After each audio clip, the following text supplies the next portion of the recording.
I call this meeting to order. Welcome to meeting number 10 of the Special Joint Committee on the Declaration of Emergency, created pursuant to the Order of the House of March 2nd, 2022, and the Senate on March 3rd, 2022. Today's meeting is taking place in a hybrid format pursuant to the House Order of November 25th, 2021. I'd like to remind all those present in the room to follow the recommendations from public health authorities as well as directives of the Board of Internal Economy to maintain health and safety. Should any technical challenges arise, please advise me, as we may need to suspend a few minutes to ensure all members are able to participate fully. Witnesses should also be aware that translation is available through the globe icon at the bottom of their screen. We have with us today from 6:30 to 8 p.m. the Honourable Chrystia Freeland, Minister of Finance. Welcome. She is joined by officials Isabelle Jacques, Assistant Deputy Minister, Financial Sector Policy Branch, Jennifer Aitken, Acting Assistant Deputy Minister, Law Branch, Sarah Paquette, Director and Chief Executive Officer, Financial Transactions and Reports Analysis Centre of Canada. Minister, we welcome you, and you have 5 minutes for your opening comments. The floor is yours. Please begin. Okay, well, thank you very much, Chair, members, senators. The work of this committee is very important, and I hope my appearance will be helpful. I am accompanied here today by the Women of Finance.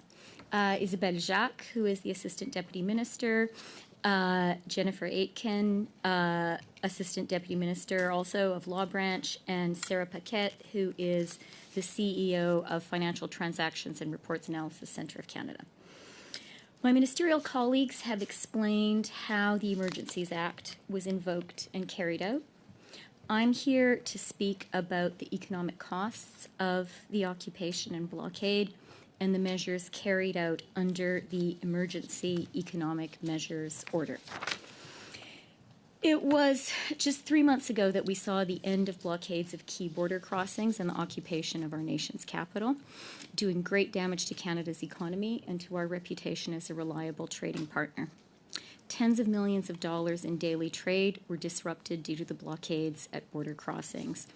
According to StatsCan, in Coutts, Alberta, about $48 million in daily trade was affected by the blockades. In Emerson, Manitoba, about $73 million in daily trade was affected by the blockades. The blockade of the Ambassador Bridge affected about $390 million in trade each day. This bridge supports 30% of all trade by road between Canada and the United States. The world's confidence in Canada as an investment destination was being undermined. We fought fiercely to protect Canada's privileged trading relationship with the United States during the NAFTA negotiations and in the face of the illegal and unjustified 232 tariffs.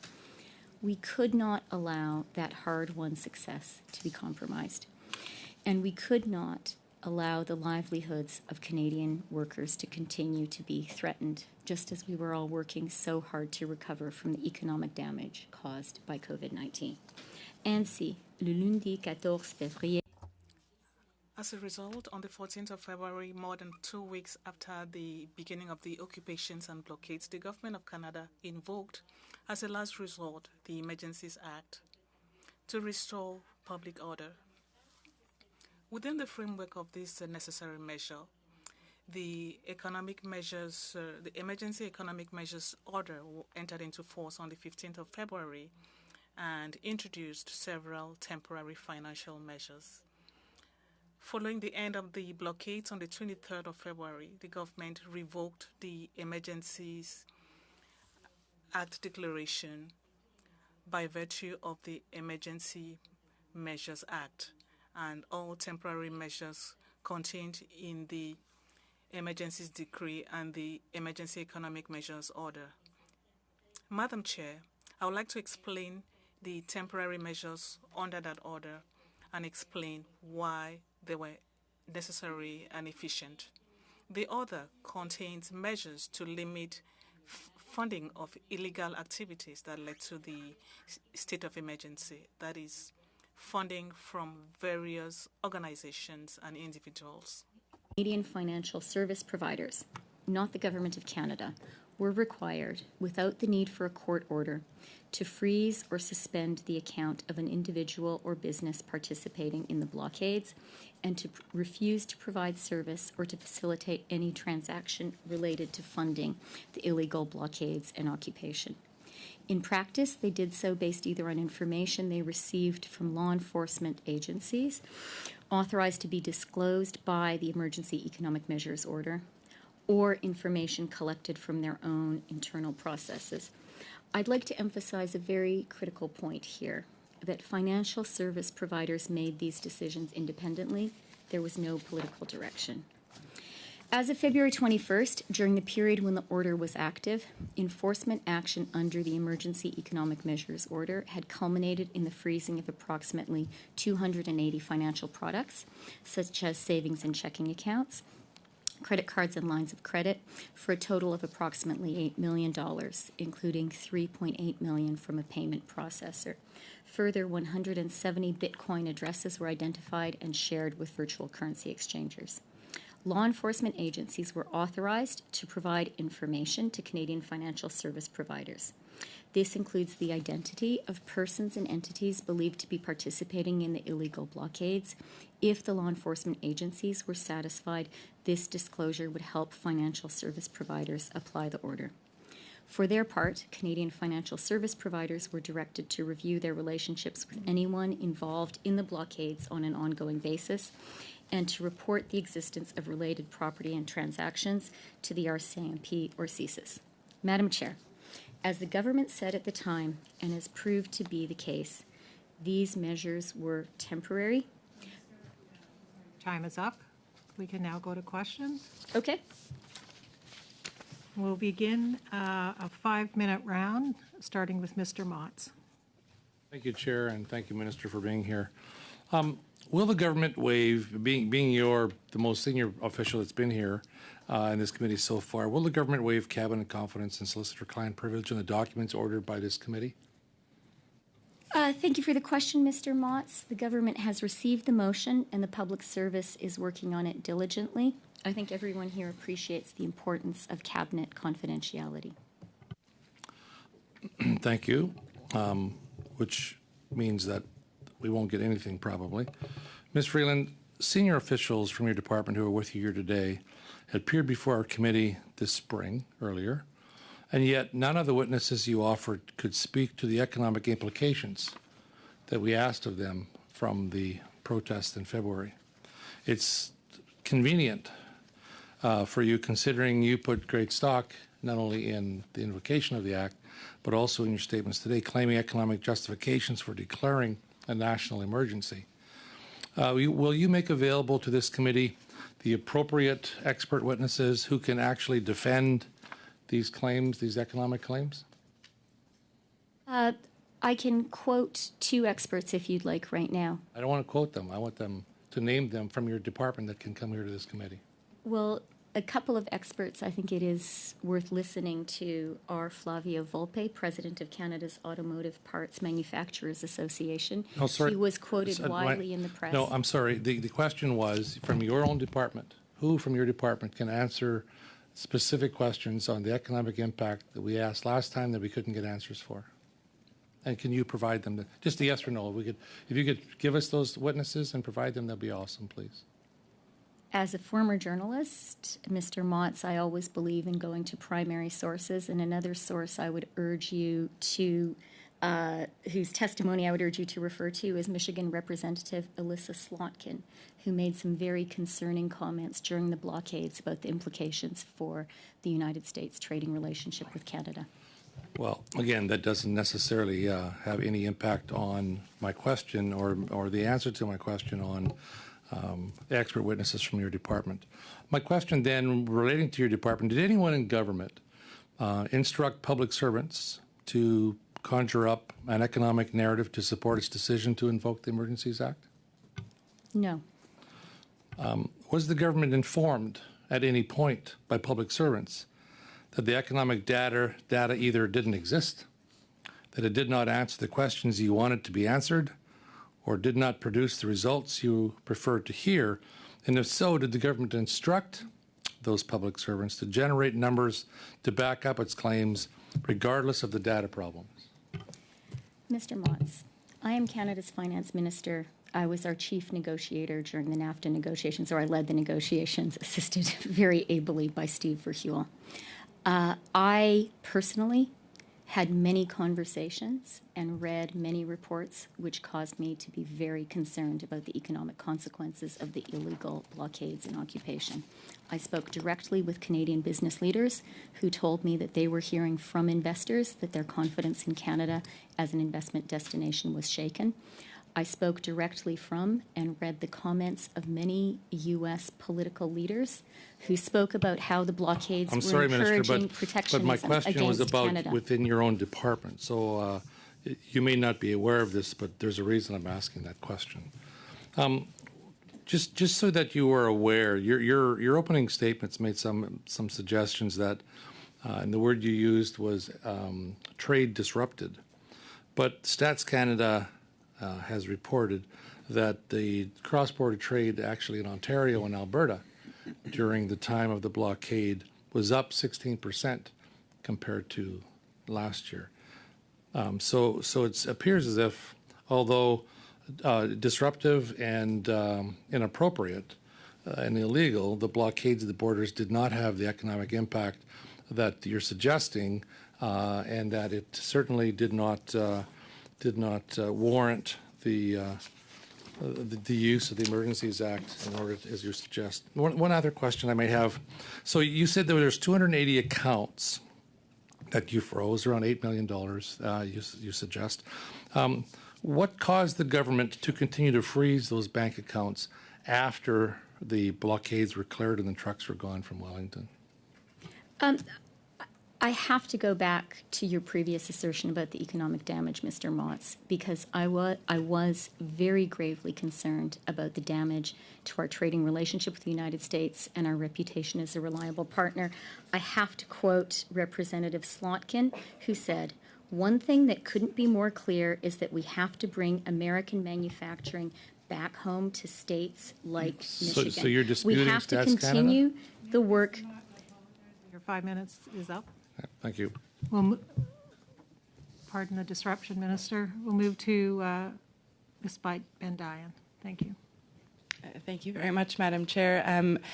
Minister, thank you for being here. And I believe you were mid-sentence in quoting somebody. Would you like to perhaps finish and provide us with the full quote for the record? I would. And look, I appreciate many of us here are elected and we have a partisan job to do. But I really want to speak very sincerely as Canada's finance minister and as a person who fought so hard, supported really by our whole country, to maintain that essential trading relationship with the United States. It was clear to me that with each passing hour, our economic reputation with the United States as a reliable trading partner and as a reliable investment destination was being damaged. And I'm going to quote Elissa Slotkin, a Michigan congresswoman, and this is what she had to say. "It doesn't matter if it's an adversary or an ally. We can't be this reliant on parts coming from foreign countries. The one thing that couldn't be more clear is that we have to bring American manufacturing back home to states like Michigan. If we don't, it's American workers who are left holding the bag." And then she vowed, and I quote, "to continue the work that Michiganders have been pushing for over the last 30 years, bringing manufacturing of critical items back to the U.S. so that we're not dependent on others for our economic security." This is so dangerous to Canada, colleagues. I was deeply, deeply concerned that these illegal blockades and this illegal occupation would provoke a whole new wave of protectionism and deeply erode our trading relationship with the United States. That was a real economic threat. And going back to Mr. Motz's point, reputational harm is not something that you necessarily feel fully in the moment. it's something that you feel in the years ahead. Later on, I'll quote Flavio Volpe, who talked about, at the time, his concerns that going forward, investors would not choose to put their money into Canada because they would quite reasonably say to themselves, there is no guarantee that parts that we build in Canada will be able to freely and easily travel to the United States. I also spoke directly with U.S. government officials. They were very, very worried. And I was very, very worried as well. The measures that we took were serious. And the members of this committee are right to scrutinize them carefully. But I do also want to remind everyone here that the economic harm in the moment and in the weeks, months, and indeed years to come was serious, and it was becoming more serious every single day. Thank you for that, Minister. And I, too, at the time was extremely concerned, particularly, as I understand it, both at the time and from testimony at this committee, that at the time of invocation of the Emergencies Act, the blockade at the Coutts, Alberta international border was ongoing and would only reopen on February 15th, that the blockader, and there was a continued threat of further blockades at the Windsor border, which, as you mentioned, Minister, affected about $400 million in trade each day. I would just like perhaps to hear you on the economic importance not only of our country but also for workers. I have read a quote from Dave Cassidy, who's the president of Local 444 of the United Auto Workers Association, which represents workers at the factory in Windsor, who said, our whole economy depends on the bridge being open. If these lines don't run and the workers are sent home, then these working families, unfortunately, become collateral damage to the protest that's going on at the bridge, end quote. Minister, can you speak to the importance of supporting our Canadian workers at this time? Minister, just so you know, 10 seconds. Okay, yes, very important. Thank you. Mr. Fortin, 5 minutes. Merci, Madame la Présidente. Thank you, Madam Chair. Madam Minister, welcome to our committee. I'm happy to learn that you will produce the documents we have requested. I do understand that some things have to be done by the department, but we were also sworn in to receive confidential documents as well as confidential information, and we cannot carry out that mandate if we do not have all the information or documents we need. So I hope you are also aware of that on your side. So I believe that you have the good faith required to make sure that we receive the documents we need. That being said, I would like to say something. Did you participate in the discussions at the Cabinet of Ministers before the proclamation of the Emergencies Act? We had discussions at the Incident Response Group. This is a group that brings together some key ministers. And you discussed the need for the Emergencies Act, whether it was necessary or not. We discussed the situation. I talked about the economic impacts, serious economic impacts, and we discussed how we could put an end to the blockades and illegal occupation. When did those discussions start or take place? At what time? The discussions of that committee are public, and we published the opinions of every session of that committee. And it's at that committee that you decided to proclaim the Emergencies Act?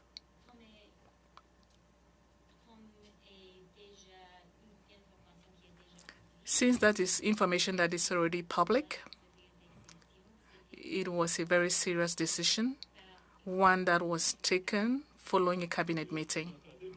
I heard you say that the blockades, the occupation of Wellington Street, caused significant damage to the Canadian economy. Could you explain to me how blockades right here on Wellington Street could affect the Canadian economy? Good question. Thank you. I will say that the impact was two-pronged. First of all, there was serious impact on the economy of Ottawa and the Ottawa region, which is important for you as an MP from Quebec. According to an article published by Radio-Canada, it quoted, I'm sorry, Madam Minister, I don't want to be impolite. We really don't have enough time. I don't want you to talk about the article. Maybe my question was not well explained. In your opinion as a minister, why would demonstrations on Wellington Street have an impact on the Canadian economy? What is the link between the two? I don't see it. Maybe it's my problem with my poor level of French, but I will try to explain. You could use the simultaneous translation. Well, it's important. I believe that you agree with me that it's important to speak in French. But what is more important is that you answer my questions, Madam Minister. In any case, there were two types of impacts. First of all, on the impact of the broader Ottawa region, and secondly, on the reputation of Canada. Canada's reputation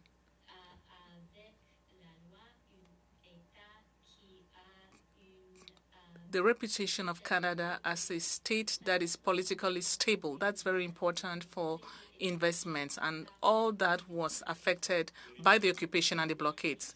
Tell me, what was done? Because a while ago you said that the act was invoked as a last resort because it was necessary. That's what you said. This is my question.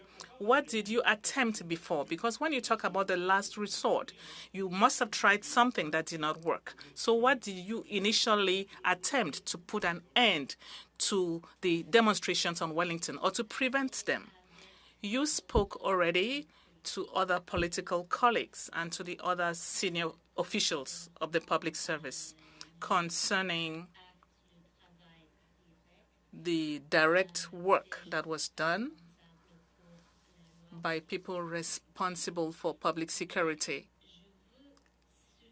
But I would like to underscore the fact that in my capacity as finance minister, for every day that the occupation continued and the blockades, it was a bad day for the economy. Before the Emergencies Act, Mr. Fortin. We'll now move to Mr. Green. Thank you. And I'll say right off the top, welcome, Deputy Prime Minister. You're here both as a Deputy Prime Minister and a Minister of Finance. I have to say that I'm very concerned with the nature of the answers. I'm now the fourth intervention, and I'm not sure that you've brought any additional facts. You have quoted news articles. You're quoting people. You talk about primary sources. I'm going to put to you, we need you here as a primary source. As somebody who supported this, I need to know that the government had within its department, within your department, within your ministry, facts that would meet the economic impacts of the occupation to be significant enough to meet the threshold of a threat to national security as legally defined by Section 2 of the CSIS Act. I'm not talking about feelings. I'm not talking about reputation and how bad we might look in the world. I'm talking about quantifiable facts that your department would have provided for the inevitable invocation of the act. So I'm going to put the question to you directly. What were the economic impacts of the occupation, and were they significant enough to meet the threshold of a threat to national security under Section 2 of the CSIS Act? Let me be very clear, and with all due respect, I have to... Those two statements, by the way, they preclude neither of the above. I'm happy to answer your question if I'm not interrupted. So I do have to start, again, sincerely, with all due respect, by disputing the contention that when it comes to the economy, reputation doesn't matter. In fact, Canada's reputation as a reliable trading partner, as a reliable investment destination, as a country with peace, order, and good government, as a country with stable and effective political institutions, these are some of the most precious things we have as an economy, and they are the foundation for our prosperity. And I would direct That's you. not the question I asked you. The question I asked you is, what economic impacts of the occupation did your ministry provide, and what legal opinion was provided that would have met the threshold as defined under Section 2 of the CSIS Act? I'm not talking about pontification. I'm talking about facts here. Again, I don't believe I'm pontificating. Let me again be really, really clear. The economic impact was absolutely clearly there. The economic impact What was to it the specifically? region of Ottawa was clear. The economic impact of actual trade, which was blocked, and the ongoing future economic impact, the harm done to our reputation as a reliable trading partner you and investment quantify it? destination. I had many conversations with Canadian business leaders. That's not good enough. Madam Chair, look, so there's two things that are happening right now. One, the audio and the feedback is making this very difficult for me to engage. And I don't know if somebody's got a live mic there. I but think you're it's- running two devices. I'm Matt. not. Okay, I'm here okay. on my headphones. But it's a very frustrating process when we have such limited time and such evasive answers. What we're looking for out of this committee are specifics, facts of the matter. Mr. Green, would you like us to suspend to make sure your audio is correct? We will hold your time where you're at. Please do. Well, how is it now? Is it echoing? It stopped. It's fine for us on this end, so it appears to be something on your end. Okay. Well, I'm going to go back to the most basic question.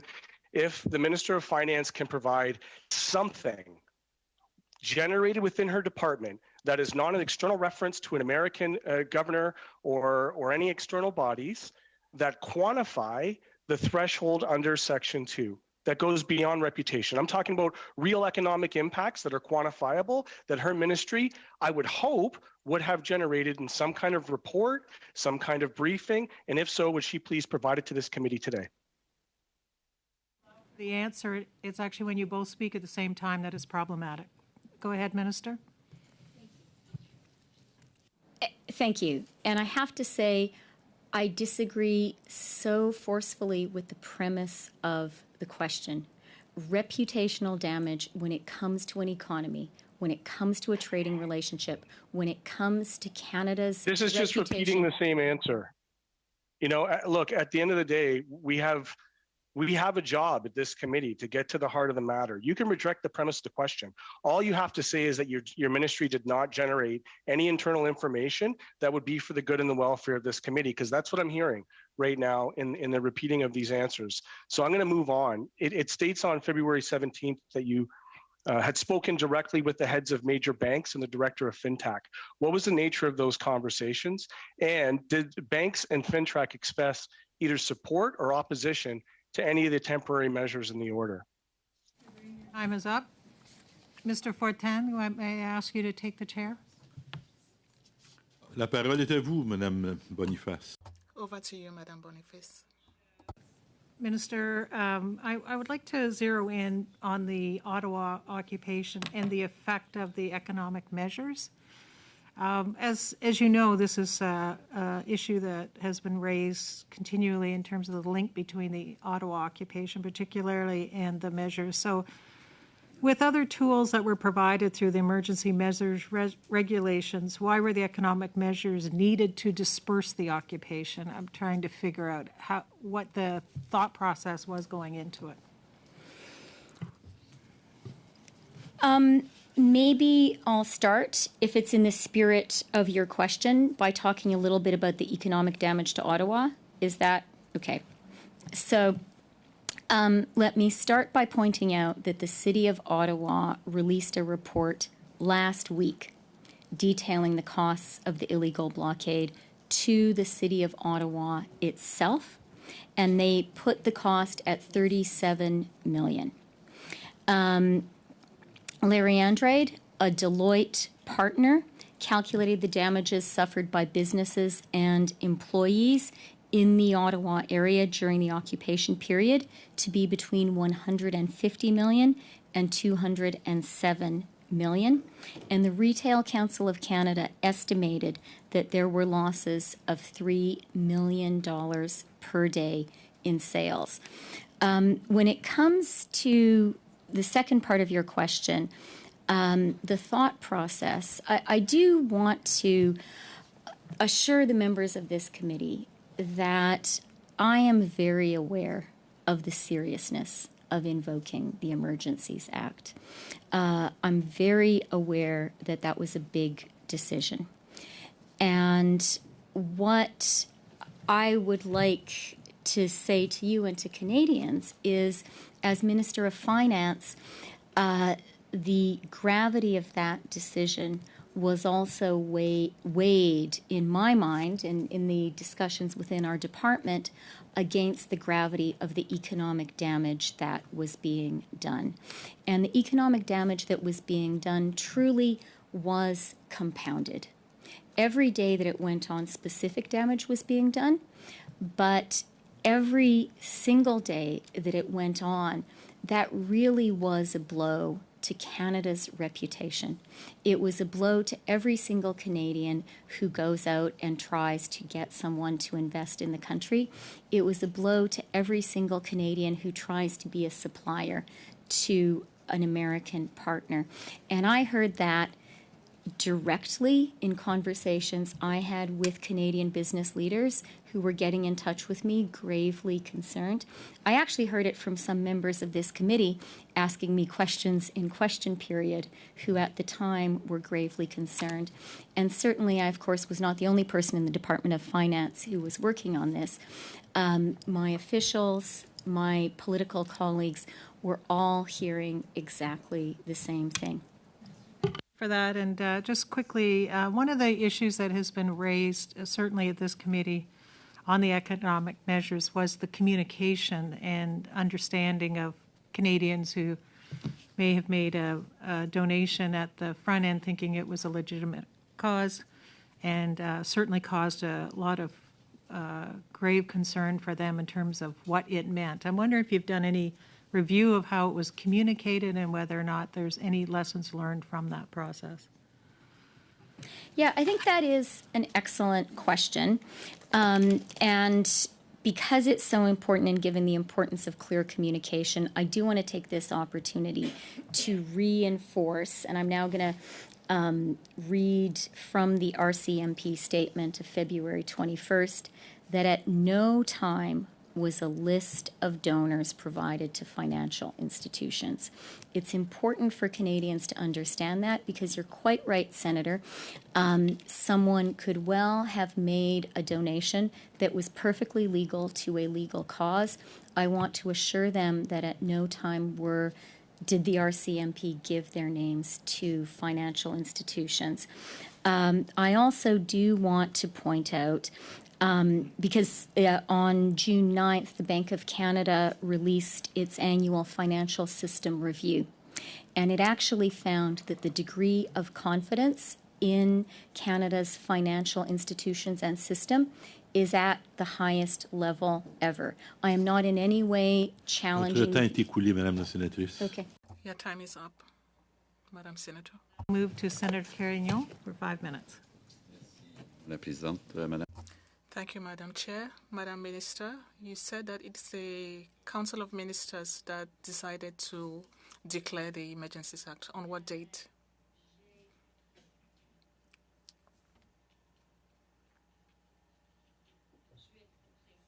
I want to be precise.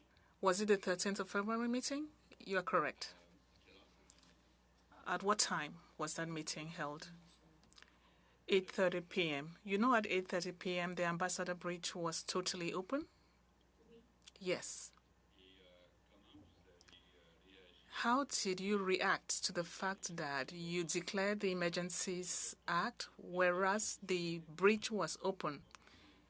You had that information. You knew that the road could be used. So there are other ways of opening up a breach than adopting an Emergencies Act. At that time, we received information that efforts were being made continuously to block other commercial roads between Canada and the United States, and we continually heard about efforts to block the roads.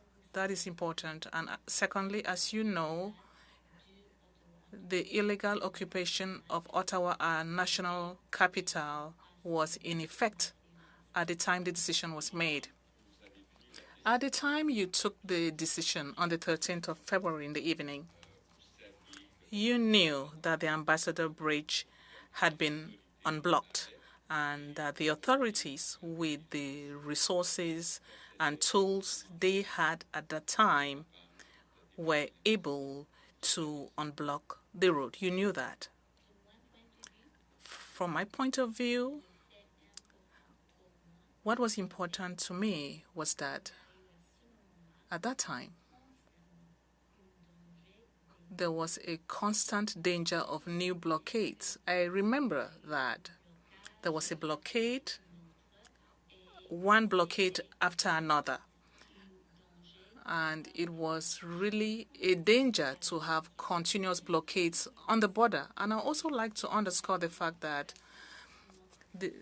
there was the reality of the fact that our national capital was occupied was also serious. The conversations you had with the American government, I take it that they offered tow trucks. Can you confirm that information? They offered you tow trucks to tow away vehicles? When I spoke directly with the representatives of the American government, the central message was a high level of concern. My question is, did they give you tow trucks and did you accept them? In the conversations they had with me,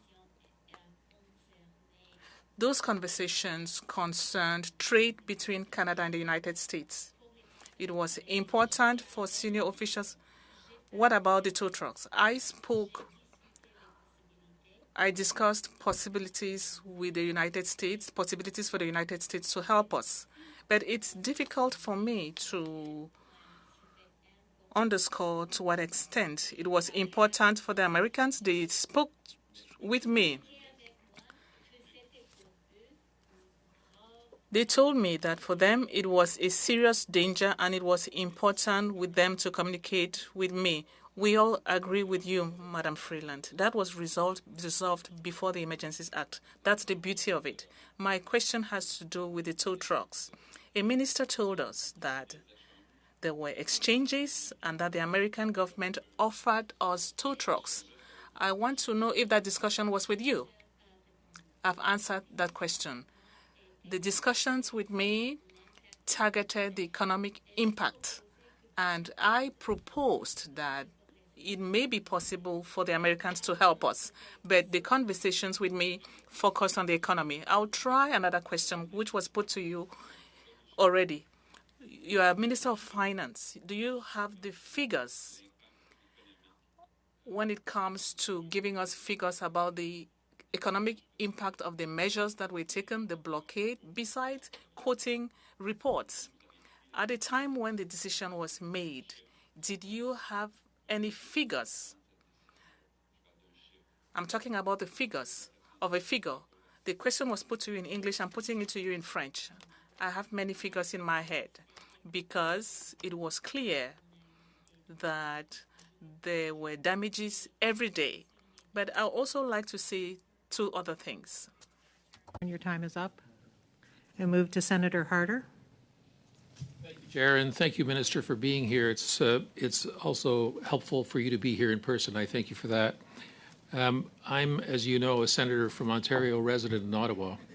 So it wouldn't surprise you that I would ask you, why did it take you so long to come to the conclusion that this measure was necessary, given the impact on the border, given the reputational impact, and given the very real impact in business in Ottawa? Senator Harder, it's a great question. And, I know that this is sort of an adversarial environment, but I'm going to be very candid. It was an agonizing time, I think, for many Canadians, and it was an agonizing time for everyone in government because we had to balance some serious things against each other. We did not invoke the Emergencies Act lightly. That's why it took some time, because we would very much have preferred a situation where it was not necessary. I think every Canadian would prefer a government which would prefer not to have to invoke the Emergencies Act. Let me ask a follow-up. You and the government come to the view that police action, as it was at the time, was failing in coming to terms with the occupations, either at the border or in Ottawa itself. I think you have even senators in this group who have greater expertise in policing than I do. But what I will say is, again, speaking now as Minister of Finance, I had Canadian business leaders in touch with me really constantly, in touch with my officials, in touch with my political colleagues. They were gravely concerned. They shared with me the views of their clients and investors in quite vivid terms. And these were not people who hyperventilate. These were people who could really see every day their businesses being eroded and therefore the national economy. And I also took very seriously, Senator Harder, the points of view expressed both in conversation with us by our American partners and also public statements by American politicians who have wanted to have an excuse to impose protectionist measures on Canada. And these blockades and this illegal occupation was the perfect event designed to make it easier for American protectionists to close their market to us. Thank you. I'd like to ask you about the funding of the occupation of the convoy. What evidence, if any, do you have with respect to cryptocurrencies being involved? And was there, in your view, any worry of illegal cryptocurrencies supporting this, what ultimately became an illegal convoy and a legal occupation?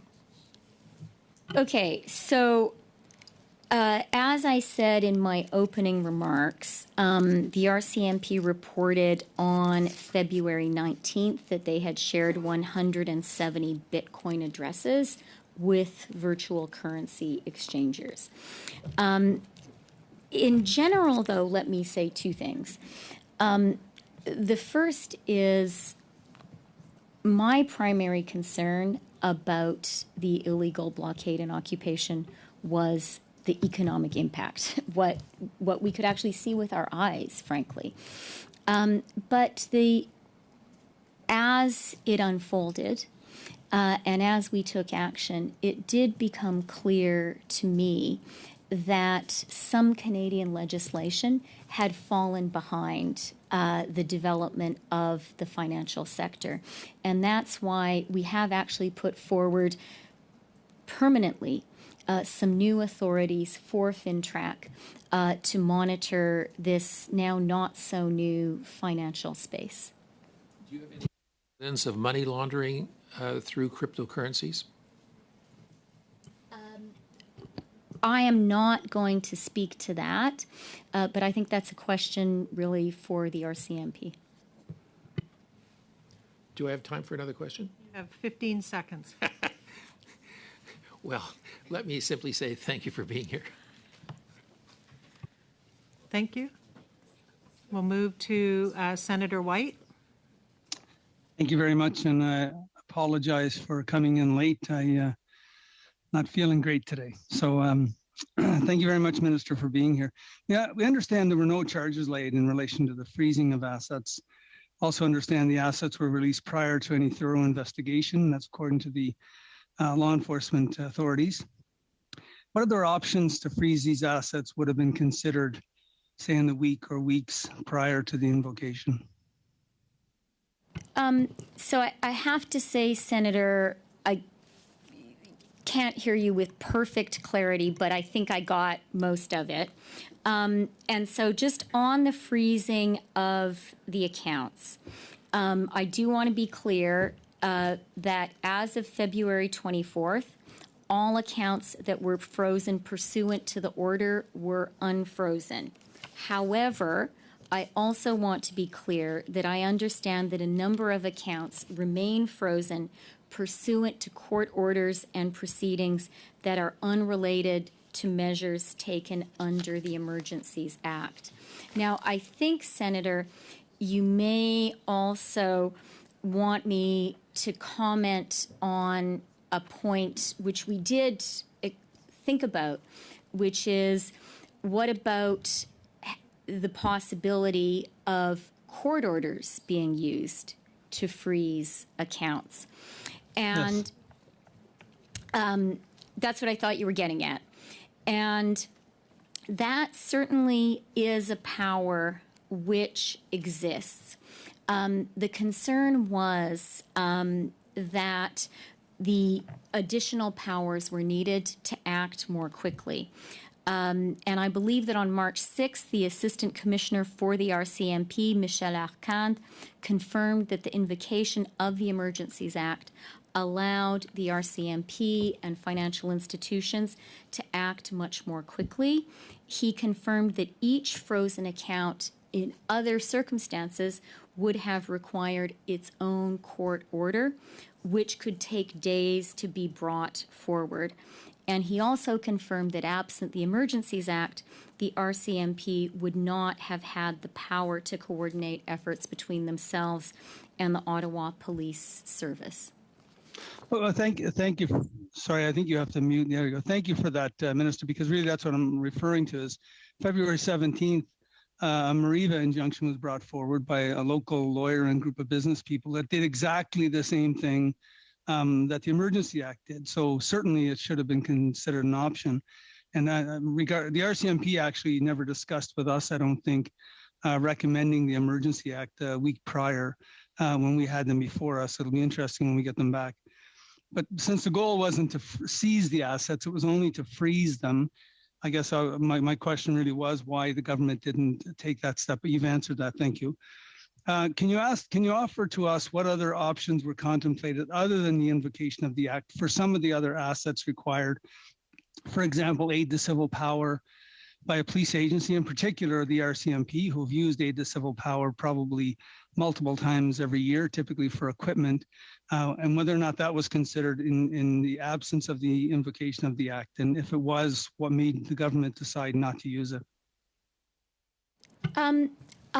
Senator, when it comes to the powers that the RCMP felt they needed, I think it would be most appropriate to hear directly from the RCMP. I have spoken about court orders and the much more time-consuming process to get a court order for each account versus the approach which the Emergencies Act permitted. In saying that, though, I do want to emphasize one thing, which is I am really aware of the seriousness and the gravity of the authority that the Emergency Act granted when it came to freezing bank accounts. And so I want to pick up on something that you said. The point here was to freeze, to suspend. It was in no way to confiscate. I also want to point out that those accounts were unfrozen as of February 24th. And I further want to point out that the decisions were made by financial institutions themselves based on their reading of the Act and also based on their, upon instruction, upon conversation with the RCMP. These were not political decisions, and in no way were small donors focused on. Your time is up, But- Senator White. Oh, thank you very much. Second round. Committee members, if you're agreeable, we have time to do 5 minutes this next round, keeping in mind only 2 senators will speak, and that would take us through to 8 o'clock. If that's all agreeable, normally we would be doing 4 at this point, but we have time, so we are good, and we'll lead off with Mr. Brock. 5 minutes. Thank you, Chair. Minister Freeland, you'll agree with me that the... Madam Chair, on a point of order, Yes? I believe that if we don't have, I'm sorry to interrupt, but Madam Chair, I believe if we don't have a 4-minute round now, that prevents one Liberal from asking a round of questions to Minister Freeland, which would render an unfairness. So we would prefer to keep it to the 4 minutes as previously approved in the rules of procedure that we've passed by motion of this committee. I believe Mr. Nackby will have a chance to ask the question. There are 3 Liberals on the committee, Madam Chair. Same number of rounds. By going instead from 4 minutes to 5 minutes, you will eliminate the possibility of a third round, which eliminates the possibility of a third Liberal from asking questions. We don't normally have a third round, but if I'm hearing objection, so we'll go 4 minutes. Mr. Brock. Could I restart my clock, Madam? Yes, please.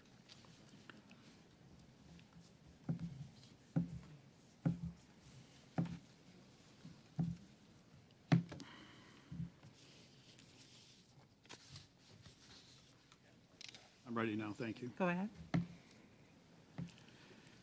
Minister Freeland, you'll agree with me that the state-owned, taxpayer-funded Canadian Broadcasting Corporation reported on February the 10th, 2022, that the GoFundMe donations to the convoy protest came from donors located outside of Canada. You'd agree with that? I don't have the report in front of me, and I haven't memorized all CBC reports, but I'm prepared to believe you. In fact, they stated that the donations came from America, United Kingdom, France, Germany, Australia, New Zealand, and the Netherlands. You'd also accept that as fact? I don't see the article before me, but you say that's what it says. They even claimed that the convoy might be Russian funded. Do you recall that? Again, you're reading from the article. Yes. On March 21st, 2002, the CBC, without any explanation, without apology, without any clarity, retracted their story regarding the funding of the protest. You were aware of that? Again, I'm not speaking for the CBC. I'm speaking for I'm not the asking Ministry you to of speak Finance. for the CBC. I'm asking, were you informed that the CBC retracted the story, the false story, about foreign funding donations to the convoy? Again, Mr. Brock, I don't believe that the CBC is being interrogated here. I believe it's the government of Just Canada. answer the question, Minister Freeland. Were you aware, yes or no? It's a simple question. I don't have the article before me, and I'm not here to answer questions about the CBC and The its Deputy reporting. Prime Minister, the most senior cabinet minister, is not prepared to accept whether or not the CBC retracted a false story? I don't speak for the CBC, sir. You, as the most senior cabinet minister and the deputy prime minister, relied upon that initial story from the CBC and shared your concerns with Canadians regarding terrorism funding and money laundering. Your words, correct? Let me be very clear. My principal concern when it comes to the illegal occupation and the illegal blockades is the economic harm that was Let me done be to very Canada. clear, Minister Freeland.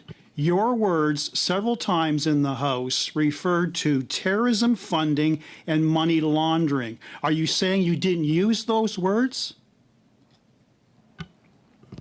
I am speaking here today, and I am talking about the central motivation of our very serious And actions. I'm here to ask you questions, and I expect, unlike question period, I expect a response. So my response is, do you recall using the words terrorism funding and money laundering in the House and reporting outside the House? Yes or no, Minister Freeland? I believe if we were in a court of law where I think you once worked, that might be called badgering the witness, Mr. Brock. Chair? Yeah. Can we allow the question to be answered?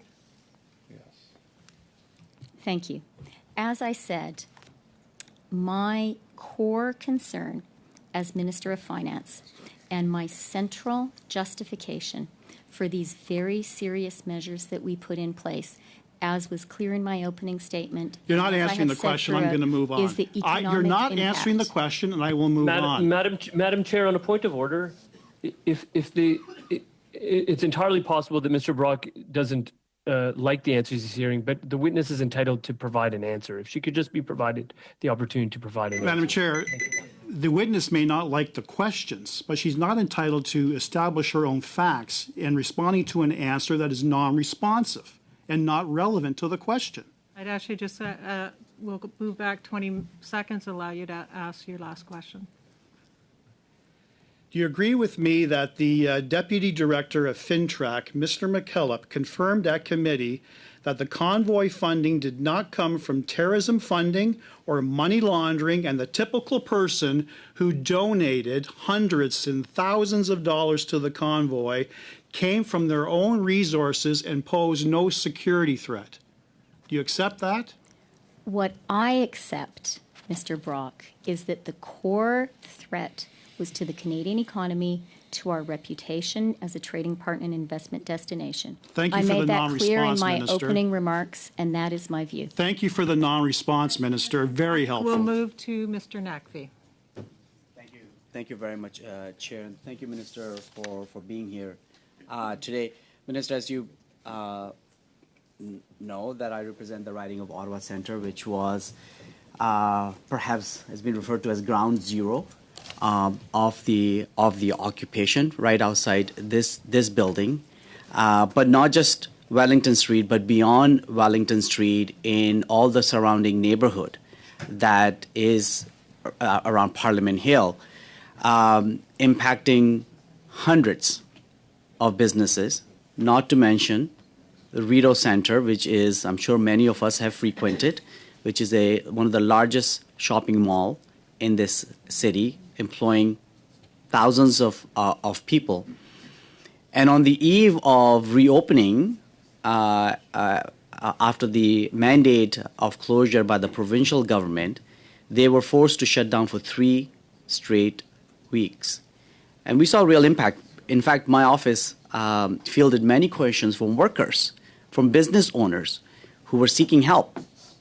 One, to end the blockade, the occupation, and two, to give them financial support so they can sustain through that period.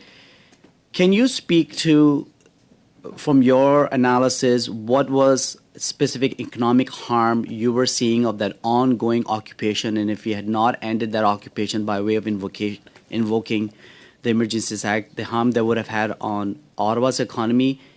And if you can also talk about what was happening at Windsor and the impact on our economy across Canada and Pacific Crossing, Coots, and other broader crossings as well. Yeah, thank you for the question. And Mr. Nakvi, I do want to say to you, as the Member of Parliament for Ottawa Centre, I think you and your constituents really were among the hardest hit people by this illegal blockade and occupation. Senator Harder asked me why it was allowed to go on for so long. I know from conversations we've had that many of your constituents asked you that question as well. I think it's a really legitimate question. And I'd like to say to them, through you, that I really regret deeply, profoundly, what they went through. And I hope they will understand that the reason we acted carefully, thoughtfully after the passage of time was that we truly viewed this as a measure of last resort. And these were actions which I firmly believe were the right thing to do. I believed it then. I believe it now in hindsight. But they were actions that needed to be and were taken carefully and thoughtfully. On the specific economic impact to the City of Ottawa, as you know well, the City of Ottawa has presented a report calculating just the direct effect to the city itself, and they put that cost at $37 million. The Retail Council of Canada has calculated that losses just to the Rideau Centre and sales there, the Rideau Centre to which you refer, were $3 million a day. I've already cited Larry Andrade of Deloitte, who calculated that the damages suffered by businesses and employees during the occupation of Ottawa range from $150 million to $207 million. That's just Ottawa. So this is a very, very serious impact. And you yourself know very well the psychological, the personal impact it had on so many people. Your time is up. Members, we now move to 3 minutes. Mr. Fortin. Merci, Madame la Présidente. Thank you, Madam Chair.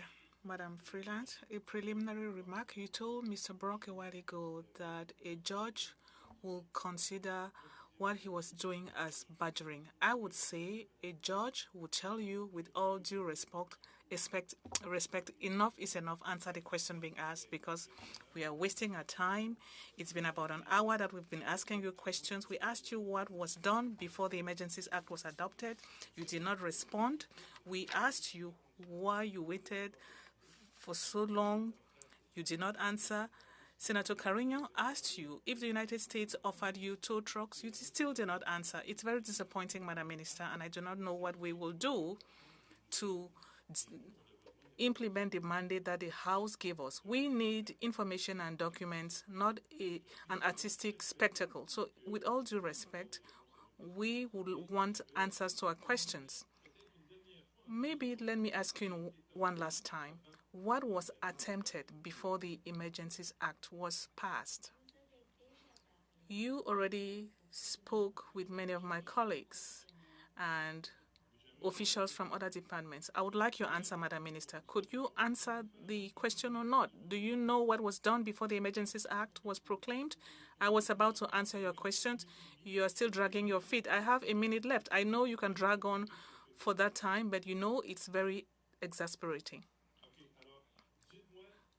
Very good. Tell me, if this were to happen again tomorrow morning, if we had blockades on Wellington Street once again, what would be done differently to make sure that the situation doesn't go on forever? Do you have a quick answer for me? We will take the actions that we took against the illegal blockades, and I'm hoping that we will not have that again. Well, we are hoping. Nothing has been planned to change the situation. One of your colleagues told us that if things were to be done again, they will intervene faster to prohibit any blockades of Wellington Street. Why were you not able to stop that last year? Concerning the Ottawa Police Services, you are asking a question about what they did or what they did not do. That is not a decision that had to be taken by the federal government. Madam Freeland, you said you took part in discussions, and you said the Emergencies Act was adopted as a last resort. I took down last resort because you said it was necessary. So if it was necessary and it was a last resort decision, it means you tried something before. In all due respect, you are just saying nonsense. If it was a last resort decision, what other measures did you attempt before? Mr. Fortin, once again, with all due respect, you asked me a specific and detailed question about what the Ottawa Police Force Services did, not necessarily something that had to be done by the Department of Finance. Well, it looks like we're in a competition. 3 minutes. Thank you. I have to say I find it astounding and perhaps somewhat a little bit embarrassing that the city of Ottawa was able to provide more quantitative impact, economic impact analysis on the occupation than our federal government on the borders across the country. But I digress. On February 17th, you stated that you spoke directly with the heads of major banks and the director of FINTRAC. Did the banks or FINTRAC express their support or opposition to any of the temporary measures in the order? On February 17th, the order was in place. And actually, I'm looking at my timeline. I believe that my conversation with the bank CEOs was on my... Madam Minister, please. Yes? No. I just need an answer. Did they provide any opposition to the directions, yes or no? No, but I want to be precise and not to seem to confirm a date which is false. That's fine. Fair enough. Do you have, you're referencing notes? Can you share the notes from the conversations that you had with them, with the committee? These are not notes from the conversation. This is a personal timeline of conversations. Did you have notes from the meetings with the heads of banks and FINTRAC, yes or no? Let me say something that I think is appropriate for me to share concerning the meetings that I had with the CEOs of the major banks. And that is two things. First of all, before the invocation of the emergency measures, I spoke to Canadian business leaders, including some bank CEOs. I've already confirmed that. I just want to know, do you have about the Canadian economy. Do you have notes, yes or no? When it comes to the conversations I had with the bank CEOs after the invocation of the emergency measures, at that point, their job was to act in accordance with the law we had passed. Everybody watching this committee right now can see that you're just refusing to answer a very basic question. It's to the point of almost being contemptible, quite frankly. I'm asking you a basic question. Do you have notes pertaining to those high-level meetings, yes or no? I'm not asking for the content now. I'm not sure it's very appropriate to call a fellow MP contemptible. I said it's almost to the point of contemptible. That's my observation. Just a reminder that when you both talk at once, it's difficult. So keeping in mind the time, Minister, would you please respond? Yeah, I think that I have spoken about the content of those conversations. It was entirely appropriate for me and my deputy minister to have both individual conversations and group meetings with the CEOs of the main banks. They spoke to us about... Do you have notes? Do you have notes? I'm speaking to you now about the content of those conversations. I'm asking you if you took notes. Is up. That is unreal. Madam Speaker, just, you know... Point of order, Madam Speaker. I don't believe the member has the floor any longer. Senator White. Senator White. Thank you very much. Thanks again for being here, Minister. Point of order. Okay. Point of order, Madam Chair. Sorry, who? Point of order. Yeah, go ahead. Freeze my time, please. Freeze the senator's time, please. I disagree with my colleague, Ms. Bendayan, in denying the right of Mr. Green to raise a point of order. I think a point of order can be raised at any point in time. I would agree with you, but he didn't flag it as a point of order. Those were his words at the end before he was cut off. I did not hear that.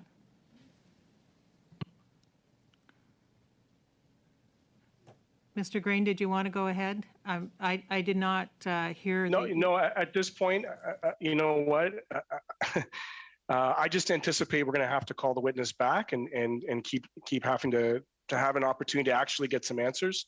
We're now 42 minutes, we're over an hour into this, and I don't think we've gotten any answers. So thank you, Mr. I'll leave Green. it. It's not even a point of order at this point. Thank you. Thank you. Senator White. Thank you very much, and my clock will start, I guess. Minister, again, thanks for being here. I was disappointed that you referred to this as an adversarial session because I see it as fact-finding and within the legislation, but I'm just a statement because I don't believe it should be adversarial. There were a couple of areas, though, that concerned me when we were walking through the blockade, and I live in the city of Ottawa, and I'm Senator for here. One was the fact that the mayor was negotiating an agreement with people that we had agreed were committing a criminal act. Did that play into the decision of the federal government to invoke the Emergency Act, the fact that a contract was signed by the mayor and I think Madam Lick in relation to allowing them to fortress around Parliament Hill in exchange for release of other property? Thank you for your question, Senator. And I don't think it's appropriate for me here tonight to seek to pass judgment on the actions of the appropriate authorities in Ottawa. But what I will say, which is known by us all, is that the authorities had not succeeded at the time that the Emergencies Act was invoked in ending the illegal blockade and occupation. And from my perspective as finance minister, that was a serious problem for Canada, for our economy. And so certainly had they succeeded in ending the occupation, then it may have been possible to behave differently, but they didn't. But to be fair, I think we are passing judgment. We've heard, I think Senator Harder refused it, a failure of policing, and I think everybody would agree that there was a failure of policing, or else, unless our plan was to be where we were.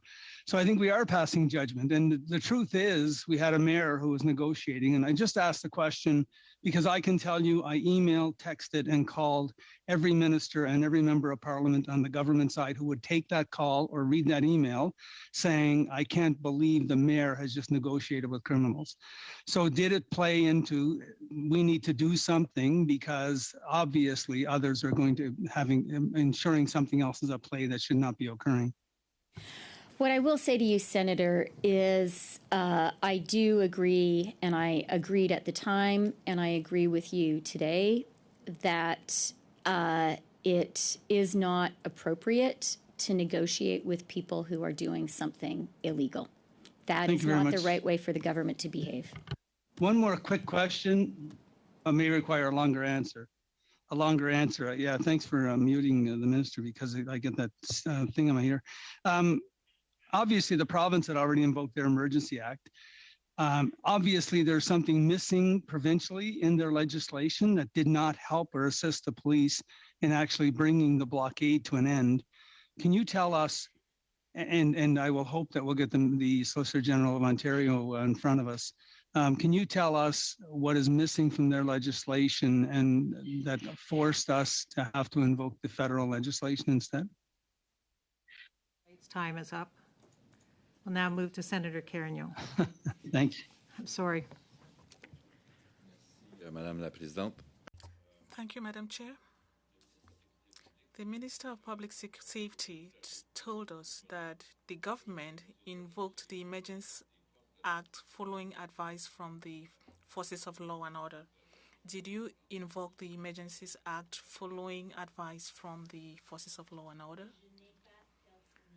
I did not personally receive any such advice.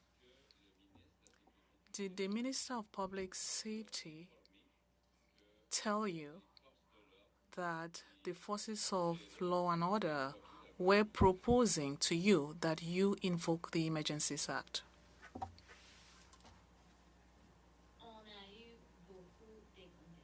We had lots of conversations, group conversations, but I do not recall any such discussion. So I understand that you do not remember that the Minister of Public Safety might have told you that the Forces of Law and Order asking us to invoke the Emergencies Act. I do not personally recall any such discussion. So personally, do you remember who proposed to you that you invoke the Emergencies Act? For me, I'll be very clear. It is important for me.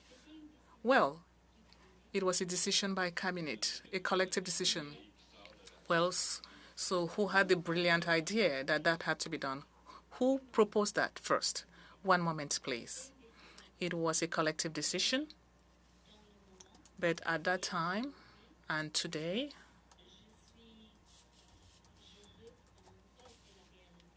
and I'm talking of the reality for me, I would like to take the personal responsibility for that decision. It was my opinion. It was a correct decision. But are you the one who came up with the idea? We had lots of discussions, but I think it's important for the government. But my question is, are you the one who came up with the idea for the Emergencies Act? Mr. Senator, ultimately, it was a very serious decision and a political decision. And it was a decision taken at a political level. But I don't want to avoid responsibility. I'm ready to say that I was in agreement with the decision when it was taken, and even today I agree with that decision. We did the right thing. I understood that a long time ago, that you were in agreement. Who came up with the idea? Who made that proposal? We had lots of conversations. It was an emergency situation, and we had lots of conversations about that. Who proposed that bank accounts be frozen? Once again, we had lots of discussions. Mr. Hader and Mr. Fortin also asked me why it took so much time. Lots of discussions were had within the department. We had lots of conversations with other colleagues. Every day, every time, we were wondering. Time is up. Colleagues, if we could go 1 minute each, if we'd like to do a round and wrap up. And if we're agreeable to that, we'll start with Mr. Motz. Thank you very much, Chair. Minister, I share the frustration of many of my colleagues around this table. We've danced for 90 minutes and don't have any answers at all, actually. And it appears as if you refer to that binder a lot. Would it, in its entirety, can you present it to the committee? Yes or no? I make no apology for preparing carefully for appearances like these. Can you present that binder to the committee, please? I believe in doing my homework. These notes are for my own personal use. Well, can you present them to committee? Yes or no? Obviously, that's a no. Did you sign the memorandum to Cabinet proposing the declaration of the emergency? I don't recall precisely who signed it, but I hope I did, and I would be happy to have signed it. Thank you. Thank you, Mr. Motz. Mr. Varani? Thank you. Minister Freeland, I'm going to go fairly quickly. The freezing of the accounts, that actually occurs by operation of the regulation, not just on February 24th when the invocation ended, but as soon as the illegal activity ceases. So if somebody stops being part of an unlawful blockade, their account should be unfrozen. That's the operation of the regulation. Is that correct? Yes, it is. And in fact, the RCMP issued a statement, which I brought here so I could refer to it. I've only got 1 minute, Mr. Freeland, but that's terrific. Thank you. And the restrictions on property were about cutting off the supply chains that were allowing the convoy to continue for week after week. Is that correct? That's right. And in fact, just the mere invocation of the regulation and the threat of things such as one's truck insurance being revoked was enough to actually incentivize people to cease their unlawful behavior and leave the blockade. Is that correct? That is what was reported by law enforcement authorities, certainly. And when you talked about reputational risk to Canada, I know you and Minister Ng have worked very hard on things such as the Build Back Better bill and the EV tax credits. When we have issues such as supply disruptions on the Ambassador Bridge affecting the auto industry, does that have a direct impact on your ability to stop U.S. protectionist measures such as Build Back Better? It absolutely does. Sorry. Thank you. Mr. Fontaine, you have 1 minute. Merci, Madame la Présidente. Thank you, Madam Chair. Madam Freeland? It was known in advance that the convoy was headed for the Hill. Maybe there were other things at the Ambassador Bridge and so on, but for the Parliament Hill, we knew in advance, and police officers were worried. At some point, did someone from Cabinet intervene with the police officers to ask that measures be taken to safeguard Parliament? Was that done? Mr. Fortin, as you very well know, it is not normal. 20 seconds left, Madam Minister. It is not all right for the Minister of Finance to go speak with Ottawa Police Services to make recommendations on how. What I understand, Madam Minister, is that nothing was done to prohibit. Okay, what was done to dismantle the blockade besides proclamation of the Emergencies Act? Green. Minister of Finance, ultimately the buck stops with you, Madam Minister. You, in your testimony, I think let it slip. You said that the RCMP instructed, and then you said consulted with the banks on which counts to freeze. So whom would have made the decision? Would it have been the RCMP or the banks? I was clear that there were two routes. Under the order, the banks, using their internal processes, acted so as to be certain that they were complying with the order. The order also permitted the RCMP to communicate directly with the banks and to share with them information, comply with the order. Were any of the accounts linked to ideologically motivated violent extremist groups? Again, it was not the job of the Department of Finance to be involved in choosing which accounts should be frozen or not frozen. That's a very important point, and I want to lean in hard on that particular point. You can lean as much as you want. Did you receive a debrief? Mr. Green, your time is up. Moving to Senator White. Thank you very much. I'll be quick with my previous question with no time for a response. The province also invoked their Emergency Act. Can you tell us what was missing from their legislation that required the invocation of the federal legislation? And thank you very much. Yeah, thanks for repeating that question. And you asked me also, Senator, what sort of are the lessons going forward of what should be in provincial legislation?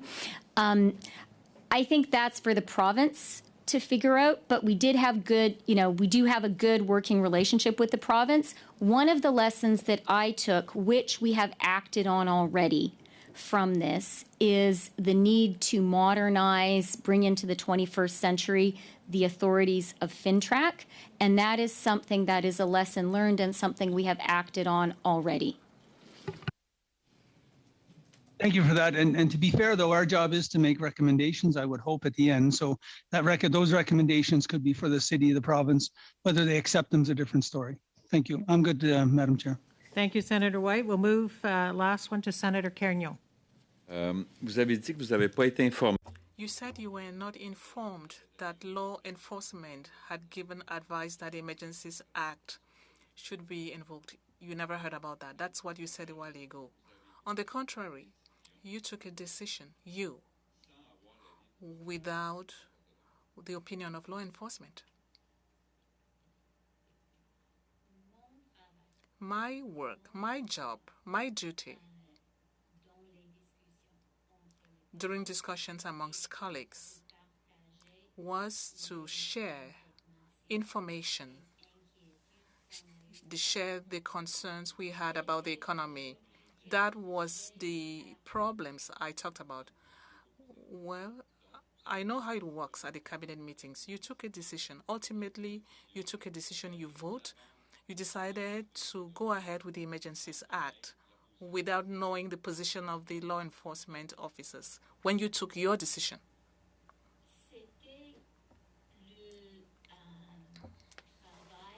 It was the job and duty of the Justice Minister to inform us of any possible powers. And there's something else that was important that we did not talk about. The Minister of Justice gave us information about our legal jurisdiction. Pour le public. My question is not for me, it's for the public. Thank you. Let me express on behalf of the committee our thanks to you, Minister Freeland, for joining us. Colleagues, we'll take a few minutes break as we move to Minister Blair joining us. 5 minutes.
The meeting is resumed.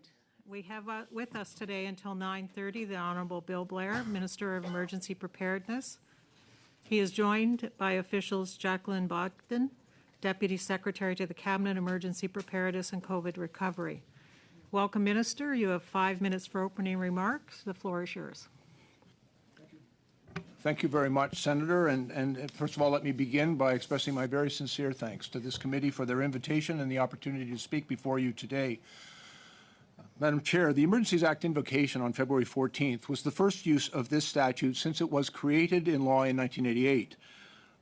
The decision to invoke the Emergencies Act was a significant decision for any government to make, and as such, it deserves close examination and scrutiny, and I am grateful for the hard work of this committee to perform that important role on behalf of all Canadians. Madam Chair, responsibility for maintaining public order in Canada and enforcing our existing municipal bylaws, provincial statutes, and the criminal code is the responsibility of the police of jurisdiction. They also have the important responsibility of upholding the Charter of Rights and Freedoms to facilitate lawful, peaceful protest. And in Ontario, these authorities and that responsibility is well defined within the Ontario Police Services Act. And for the use of this committee, and I know, Madam Chair, that this is something you're very familiar with, but I've brought in both official languages a copy of the Ontario Police Services Act, which I hope will be helpful to this committee.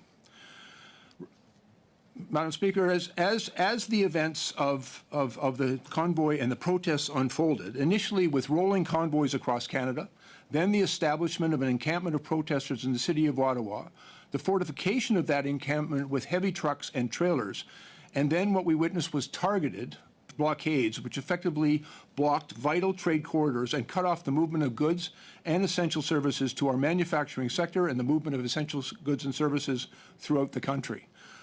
Those blockades and the impact of those border blockades in particular was particularly impactful, and I know previous witnesses have articulated for this committee what some of those impacts are.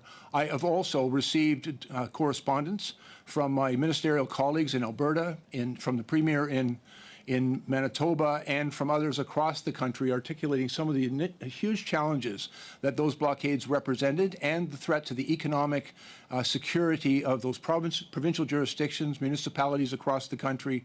And we've also heard extensive reports from the private sector in manufacturing about the enormous impact those blockades were having. Throughout the course of this event, we observed in many jurisdictions, including right here in Ottawa, that law enforcement was unable to resolve the serious and harmful behaviors that were taking place in a timely and effective way. And for example, the police were unable to remove the heavy trucks that were blocking many of the streets in Ottawa and on municipal and provincial roadways in Ottawa, Windsor, Emerson, Manitoba, Coutts, Alberta, and on the Pacific Highway in British Columbia. In order to determine why the police were having this difficulty, I had conversations and consulted directly with the police leadership and the mayor here in Ottawa, for example. I asked the chief of police in Ottawa if he could advise me why they were unable to tag and tow the vehicles. In my experience, as I spent many years in policing, the tagging and towing of those vehicles seemed like a logical step. But the chief advised me, and I accepted his explanation, that he did not believe that could be done without provoking violence, or it could not be done safely by his bylaw enforcement officers. I then spoke to him about towing the vehicles off the street, and he advised me that notwithstanding that they had a number of service contracts with towing companies in the Ottawa and the National Capital Region, that none of those towing companies were willing to come and remove those vehicles, because in the Chief Slowly's advice was that they were concerned for their safety or for their ongoing business relationship with the trucking industry. But in any event, they would not respond. I had heard similar information, by the way, in my conversations with Minister McIver in Alberta, who identified that they were unable to secure tow trucks to remove the vehicles from the Coutts Highway. And he asked, and we examined whether it was possible, whether or not there was any other towing vehicles that were available to the Canadian government. We examined what was available to the Canadian Armed Forces, for example, and were advised that they did not have appropriate vehicles for that purpose, and that they were unable to assist. But that problem persisted. I also had conversations with the commissioner of the RCMP as to the challenges the RCMP were facing in the removal of those blockades in the highway in Coutts. And I asked why the Alberta Highway Traffic Act wasn't being utilized to direct traffic off those roadways or to remove the vehicles that were blockading. I was advised by the commissioner that they had information and they were conducting an investigation about the presence of firearms at that particular blockade. And she was quite understandably very concerned about the safety of her officers in engaging in that activity. But ultimately, I was advised that until they were able to subsequently, through investigation, make arrests and seizure of those weapons, that those circumstances did not allow them to use their authorities as existed under municipal, provincial, and federal statutes. And as a consequence, those blockades persisted for a considerable period of time, over 2 weeks in Alberta, over 7 days in Windsor. And throughout those occupations, we were also advised that there was a strong likelihood of further blockades at points of entry like the Blue Water Bridge in Sarnia, the Pacific Highway in Surrey, the Peace Bridge in Fort Erie, that there was strong information being received from our officials advising of the intent of these blockades to return to places that they had previously blocked or to go to new points of entry because it had been a very effective tactic. Minister, I'm sorry, I'm going to have to cut you off there so we can get to questions. Thank you very much. We'll start with Mr. Motz. This is the 5-minute round. Mr. Motz? Thank you, Madam Chair, and thank you, Minister, for being here. Minister, you have just explained to us that you've had extensive contact with law enforcement officials leading up to the invocation of the Emergencies Act. And yet when my colleague, Mr. Fortin, asked the previous Minister, Freeland, about speaking with the police, she said that it would be very inappropriate for a cabinet minister to do so. Which is it? Well, to be very clear, I was meeting on a regular basis. So I'd established a table of consultations through the 3 levels of government, a tripartite table with the City of Ottawa, including the mayor, with our provincial counterparts and my officials. And it was during a meeting with the mayor of Ottawa, talking about how we can assist the City of Ottawa in restoring order and restoring peace and safety to the City of Ottawa. Okay, fair enough. So I had the conversation with his So I take it then Minister Freeland was mistaken in her statement. Let me get to another question for you, sir. Your government will undoubtedly assert cabinet confidences, which will, I'm sure you'll do for the documents that we've asked for. But as a president of the Queen's Privy Council, and will you release these confidences of the Queen's Privy Council? Can you be specific on what confidence you're referring to, sir? We're talking to the documents that we've asked. This committee, as you know, has asked for all the documents to use to make the decisions on invoking the Emergencies Act. And we've had ministers here before, Lametti, Mendocino, who have made it very clear that there's invoking lawyer-client privilege, as well as cabinet conferences and in the release of those information.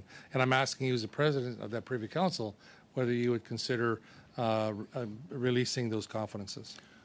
And Mr. Motz, I believe there are processes in place to determine, what documents should be and are appropriately released. There are issues of lawyer-client privileges, for example. Those are areas that are well understood and respected. And I'm aware that the Canada Evidence Act, Section 38, also describes quite clearly how it would be determined how information related to other confidences could be made available.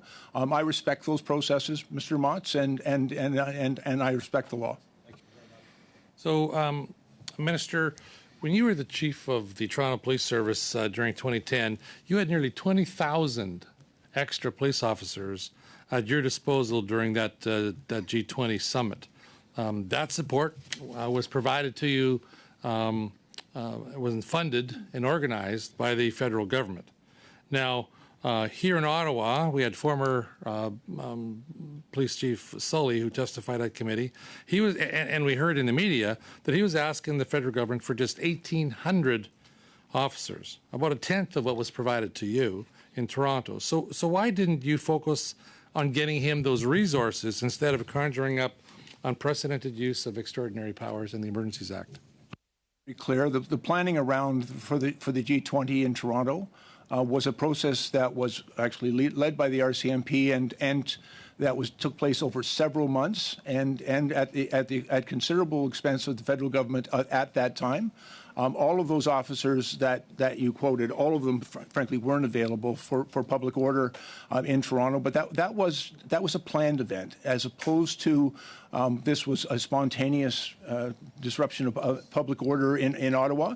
There were, by the way, Mr. Mott, I think you're aware that there were officers. You do know that this was planned weeks in advance in Ottawa Police Service and the officials of Ottawa. If I may, were Mr. all Mott, I think you're involved in aware. planning where they should be and where they should park. I think you're aware that police of that, right? services from across Ontario and the RCMP and the OPP all had been providing, from the very outset of this event, police resources to the City of Ottawa to assist in maintaining a public order. But there clearly was a lack of success in actually resolving the issues that were taking place in this. They were unable to move those vehicles, and particularly at the border crossings, although the OPP and other police Thank you, services were at Minister. Windsor. It's my question time. I believe, in fact, you did state on the February 13th to the national media that you called the lack of enforcement in the nation's capital inexplicable. Now, you were at the center of discussions for invoking the Emergencies Act, and before the decision to declare this public order emergency, were you briefed that it was being proposed upon the recommendation of law enforcement? I'm not aware of any recommendation from law enforcement. Quite frankly, this was a decision of government. It's a decision of the government, and although I think quite appropriately we have a responsibility to consult with our officials, to consult with various jurisdictions and others who have authority as to the challenges. And as you'll recall, with the act, if I'm hearing you correctly, then the law enforcement did not provide advice or recommendations to invoke the act, as Minister Mendocino has been telling the country for the last few months. I appreciate the opportunity to provide clarity to your observation, if I may, Mr. Mott. I'm sorry, Mr. Mott's time is up. And that may come at a later time. Mr. Naqvi? Well, the time has come. Why don't you provide that clarity? Thank you very much. The consultations I was having with law enforcement was with respect to the performance of their duties under the authorities that existed under the municipal bylaws, under provincial statutes, and under the criminal code. And they were clearly having difficulties in affecting the lawful purpose of restoring public order in the City of Ottawa, to protecting the people of Ottawa, to opening up those vital trade corridors that were being blockaded, that the law enforcement was clearly having difficulties in doing that. And I needed to understand why. And so I asked them a number of questions about how they were performing their duties and what impediments they were encountering to do their job. One of the considerations that government has to consider before invoking the Act is to ensure that no other law of Canada can be applied to these circumstances. And so I think it was absolutely essential and appropriate to consult with law enforcement to see why they weren't able to effect this lawful purpose, so that we could, based on the information they provided, make decisions about what would enable them to do the job of restoring order, restoring peace, opening up those trade corridors, and ending what was clearly a national emergency. That's a very good point you're raising, because I've been curious about this, that when you look at the order and the regulations under the Emergency Act, they're a very precise set of powers. I've used the word surgical almost in scope. How did you go around as government, as cabinet, deciding what powers are needed to put an end to the occupation here in Ottawa and the blockades at border crossings? Very important question, and we looked very carefully at what was taking place in Ottawa, what had taken place in Windsor, in Coutts, Alberta, and across the country, and we made a determination based on information that we were receiving from our officials and from local law enforcement about the challenges that they were facing. And so you'll notice in those provisions, for example, we had heard from many jurisdictions that they were virtually unable to get the tow trucks they needed to remove those large, heavy trucks that were being used in the blockade. Those vehicles anchored that blockade and made it almost impossible for the police to effect a peaceful resolution of those demonstrations because of the presence of the vehicles, and yet they had no ability to remove the vehicles. And so we added a provision in the legislation that it allowed us to actually exercise some control and commandeer those vehicles from the tow truck companies. I think they were actually grateful that we did that because it enabled them to do their job without fear of reprisal. And so we put that provision in there. It's an extraordinary measure. We also, I want to be very, very clear, we were working closely with the province of Ontario, which, as you'll recall a few days earlier, had invoked their own Emergencies Act with a number of very important measures, but they did not address that problem that law enforcement was facing, and so we did it within our act. There was also issues with respect to the need to designate certain spaces for effective action in order for the police to take effective action to protect those spaces. And for example, we have a Bridges and Tunnels Act that protects the Ambassador Bridge, but it didn't apply in these circumstances because the blockade set up on a municipal roadway. And so we needed the ability to exercise a control over that space and to designate that space as a place to be protected under the Emergencies Act that wasn't covered under any other federal or provincial or municipal statute. Can you speak to us also about the timing of the invocation in terms of not only dealing with the occupation here in Ottawa and the blockades, but was there a preventive element as well? I think you alluded to possible convoys to other border crossings that was also in government's mind when they were invoking these powers. Yes, sir. First of all, there was a very clear nexus between the demonstrations and the blockades that were happening here in Ottawa, through fundraising and other activities, and frankly, auxiliary and like spokes of the protest here in Ottawa, we were seeing these rolling convoys, and it was popping up at a number of points of entry. Those ports of entry really, in my mind, elevated this to a very significant threat to national security, because that's critical infrastructure. Those transportation corridors, those vital supply lines, the connection to manufacturing in Ontario and other parts of the country, those are critical infrastructure issues in this country. And so we believed it was necessary to end the blockades in Ottawa and to provide better protection to all of those points of entry because of the problems that law enforcement had encountered in keeping them open. We've had some success. For example, as a result of an RCMP investigation and the arrest of a number of individuals from very serious crimes, the blockade was removed at Coutts. But it persisted at Emerson. It persisted at the Pacific Highway. It took 7 days to open the corridor at Windsor, but we were receiving strong intelligence. And frankly, the protesters were being quite vocal that they were going to roll on the Blue Water Bridge at Point Edwards, excuse me. They were going to go to the Peace Bridge. They were threatening, and we believe that those points of critical infrastructure were also at risk, and so there was a preventive measure in order to discourage that, and also to do it in a way which did not necessitate the use of excessive or an overwhelming force, but rather to create strong disincentives to that continued disruption and attacks on critical infrastructure constituting a national emergency. I'm sorry, Mr. Naqvi's time is up. Thank you. We'll move to Mr. Fortin. Merci, Madame. Thank you, Madam Chair. Good afternoon, Mr. Blair. Thank you for your testimony. Maybe it's one of the clearest we've had so far, and it's appreciated. But I would like to know, the convoy that came to Ottawa to block Wellington Street had been announced for a while. We agree on that. I read that in January, on the 20th of January, I have an article saying that, well, next Friday, that was a week before, truckers would gather at Saint-Théophile in Chaudière-Appalaches, Saint-Ballon in Estrie, before they meet on Highway 40 in the west of Montreal to head to Ottawa. On that day, they would have colleagues from other provinces. The Ottawa demonstration should culminate around midday. That is what is planned. That was planned. So newspapers were talking about a convoy coming to Ottawa, grouping many people from elsewhere in Canada and maybe from the U.S. And that was 1 week before. You as minister, what happens at the cabinet meeting? Does somebody speak up to say something has to be done to prevent that situation? Thank you very much for the question. I think it's an important point of clarification of responsibility. First of all, lawful peaceful protests take place every day in this country. And Canadians have, under the Constitution and the Charter of Rights and Freedoms, the right to engage in lawful peaceful protest.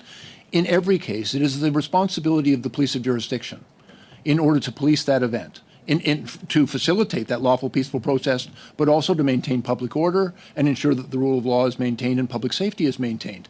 And so I was aware that the police of jurisdiction, because it was a public announced event, but I don't believe, Mr. Fortin, that they did have a full appreciation of the nature. This wasn't just a protest. With great respect, it was a blockade. It was an encampment, and it was fortified by these big trucks.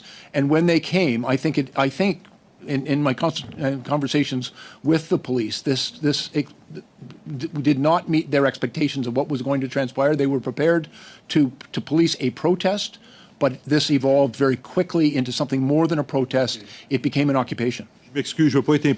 I'm sorry, I don't want to be impolite, but our time is counted. I understand that. But should I take it that really at the cabinet meeting, when you saw that the convoy was headed to Ottawa, to the Hill, you said we are not intervening. It's the Ottawa Police Services that have to deal with that. At no point did you think that something had to be done to prevent that situation? Like I think all Canadians, I have opinions, but I also am very mindful that my responsibility as a cabinet minister is not to in any way direct the police, certainly the police of jurisdiction, who are governed by provincial statute and not by the federal government. We are talking about the Parliament Hill, the Parliament of Canada. You have trucks telling you a week before we are headed there and we are going to block Parliament. And you say, well, that's the jurisdiction of the Ottawa Police Services. Is that what you're saying? And if I may, it is ultimately the responsibility of the police of jurisdiction, but they have every ability to, and do frequently. There's strong collaborative relationships I'm aware of, because I've been part of them in the past in a different role, of collaboration between all orders of policing, both municipal, provincial, and federal. They work together and they support each other.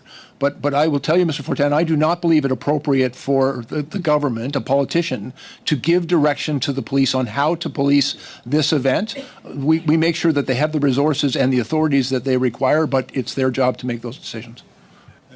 At that point, if this were to happen again, Mr. Blair, let's say that Friday this week, newspapers announce that in a week, there's going to be a load of trucks coming to block Wellington Street and Parliament. Should I take it that you will say, well, we'll leave it up to the Ontario and Ottawa Police Services. We are not going to intervene. You don't have any plan to prevent such situations from happening? No other measure will be taken? It's going to be like in January or in February?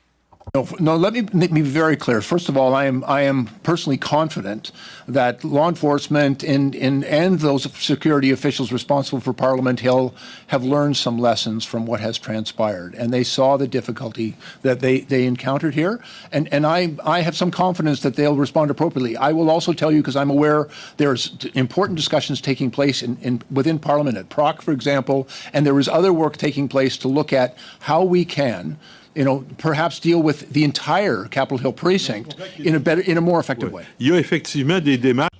Of course, there are approaches and committees sitting on it, but nothing is being provided for by the government. I'm sorry. Thank you, Mr. Blair. Mr. Green, 5 minutes. Thank you.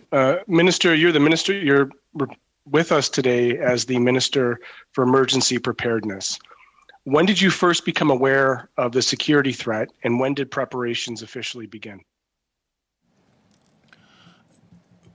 First of all, we were aware, Mr. Green, that there was going to be a protest. That protest quickly manifested itself into something much more than a lawful, peaceful protest, and took on elements of criminality and occupation, and the presence of those vehicles. Our officials continued to update us on a very regular basis as to the efforts of law enforcement to properly resolve it. When did you first become aware that there was a security threat? We have reports publicly that the Integrated Terrorism Response Center briefed on the potential for ideologically motivated extremists. There are emails that have been made available between the National Capital Commission and the Ottawa Police that were back and forth about the nature of this. As the Minister for Emergency Preparedness, when did you first become aware that this could be a security threat? And when did you begin your preparations? I'm just looking for a date, sir. And I don't have that date in front of me. At the very earliest, in the very earliest stages of this protest and then occupation and the work of our officials, I was being regularly briefed. I have the benefit of briefings from our officials, and they were apprising us of their work. They were not seeking operational direction at that time, but I was receiving information about security concerns related. Would you be willing to share protest? those briefings with this committee, sir, for the clarity that we could perhaps contemplate them in camera? Unfortunately, Mr. Green, those were verbal briefings to me, and I can only provide you with my recollection. And you don't take notes as a former police officer of decades? You don't take detailed notes on your meetings? I've always been very careful in carrying any notes or paper with respect to matters of significant confidence, and so I received the benefit of verbal briefings from officials, but I do not take and carry notes from those meetings. Do your staff take or carry notes, sir? And again, I don't have that information. I have no notes. You don't with know respect if your stats take notes on your behalf at meetings? You don't know that, sir? What I can tell you is I have no notes from those briefings. I attended those briefings. I've now asked you if your staff have taken notes. Well, I'll inquire, but I do not believe that, frankly, my staff have access to some of those confidential briefings of which I am privileged to attend. Okay, so it wouldn't be in the binder that you have before you, none of those briefings, records of those detailed documents for the being able to refer to your notes to refresh your memory as you would have when you were. No. Unfortunately, Mr. Green, I've gone through this book quite extensively, and none of those notes to which you refer are contained therein. So, in a more official capacity, in the report to the House of Parliament under the Emergency Act consultations, it outlined your participation in several discussions in advance of the declaration. Is it your position that there are no notes pertaining to those discussions under the official consultations of the Emergency Act? No, it's my position that I did not carry personal notes from any of those consultations or discussions. I can only speak to my own actions and notes that would be in my possession. I can't confirm for you. You're the minister of your department, sir. You have staff. Respectfully, they are responsible to you.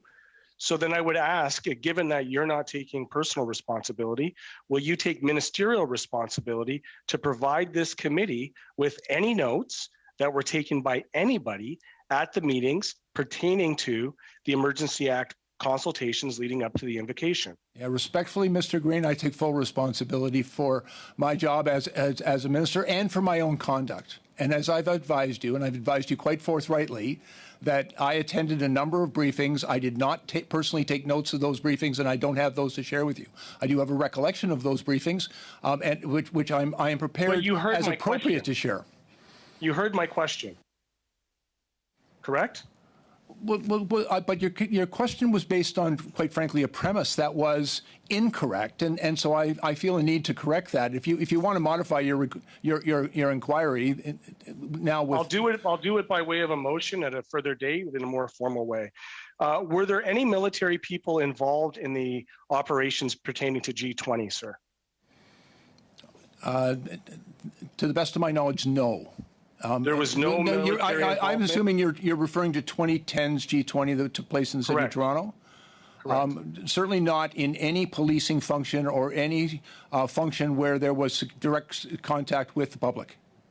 And I'm sure you're aware of aid to civil authority. Can you hold that till next? Your time is up. Can you hold that to next round? Sure can. Thank you. Mr. Fortin, will you take the chair? Oh, yeah. Yes. I was wondering about that. Because okay. Madame Boniface. Ms. Boniface, you have the floor. Minister, I wanted to kind of revisit the provincial role. We come from similar backgrounds, and so I was somewhat perplexed at the role of the province and what their Emergency Act provisions provided that weren't available in such a way that the federal act was required. So I'm trying to understand exactly what was the role of the province in their own emergency order. Yeah, and I have a note in front of me, and I'll read part of it to you if that's all right, Senator. First of all, as on February 11th, the Premier of Ontario declared a province-wide emergency, as they put it, as a result of interference with transportation infrastructure and other critical infrastructure occurring across the province. In that, they made orders with respect to 400 series highways, airports, hospitals, et cetera, and preventing a number of activities, order prohibiting a number of activities, including traveling to and from critical infrastructure. I think rather importantly, the emergency order did not create any arrest authority. It did not address the issue of the tow trucks. It did not allow us to designate certain spaces for certain activities by the police that were necessary in order to protect those places. It did not pertain to any financial measures to address some of the challenges that our financial tracking officials were facing in dealing with this effectively. And so there were a number of areas that the province felt appropriate to issue their order, and they did. And by the way, it included a number of fines that, to the best of my knowledge, weren't actually utilized. But I believe that there were additional authorities that were required by law enforcement in order to bring about a peaceful resolution of that event and to address what we believe very sincerely was a significant threat to national security and therefore an emergency. And so we brought those measures that were not available in current legislation nor available in the Ontario Emergency Declaration.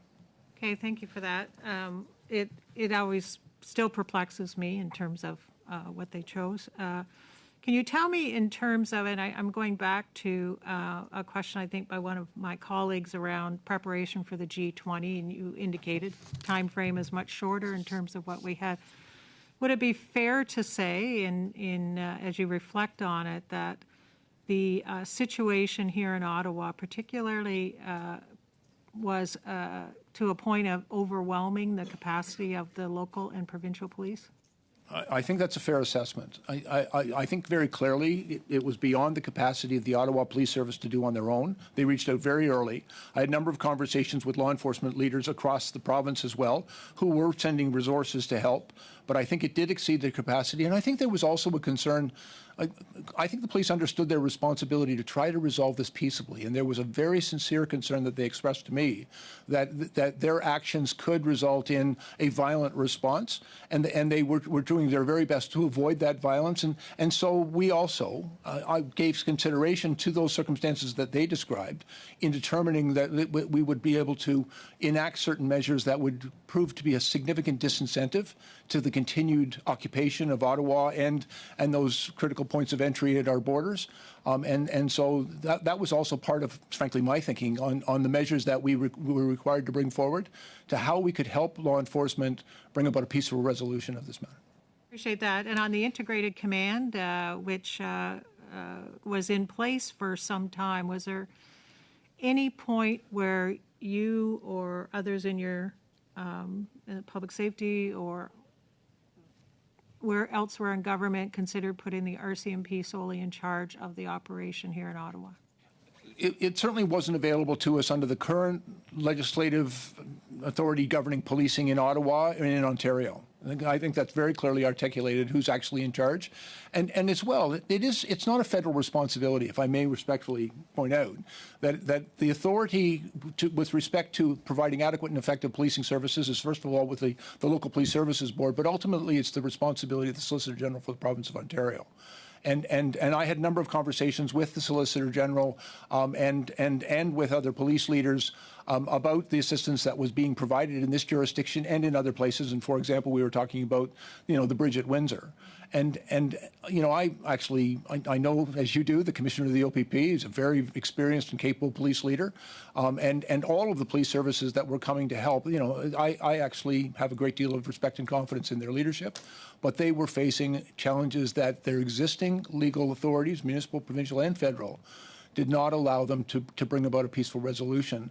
And based on that information, we made decisions as to what needed to be done in order to facilitate that peaceful resolution. Thank you. I think my time is up.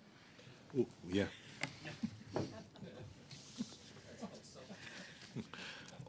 Yeah, but it was exactly there. I guess you. you probably check it by yourself, don't you? Yes. Senator Carreño, 5 minutes. Monsieur le ministre, Thank you, Madam Chair. Mr. Minister, your colleague from Public Safety told us that the Emergencies Act was invoked following advice from law enforcement.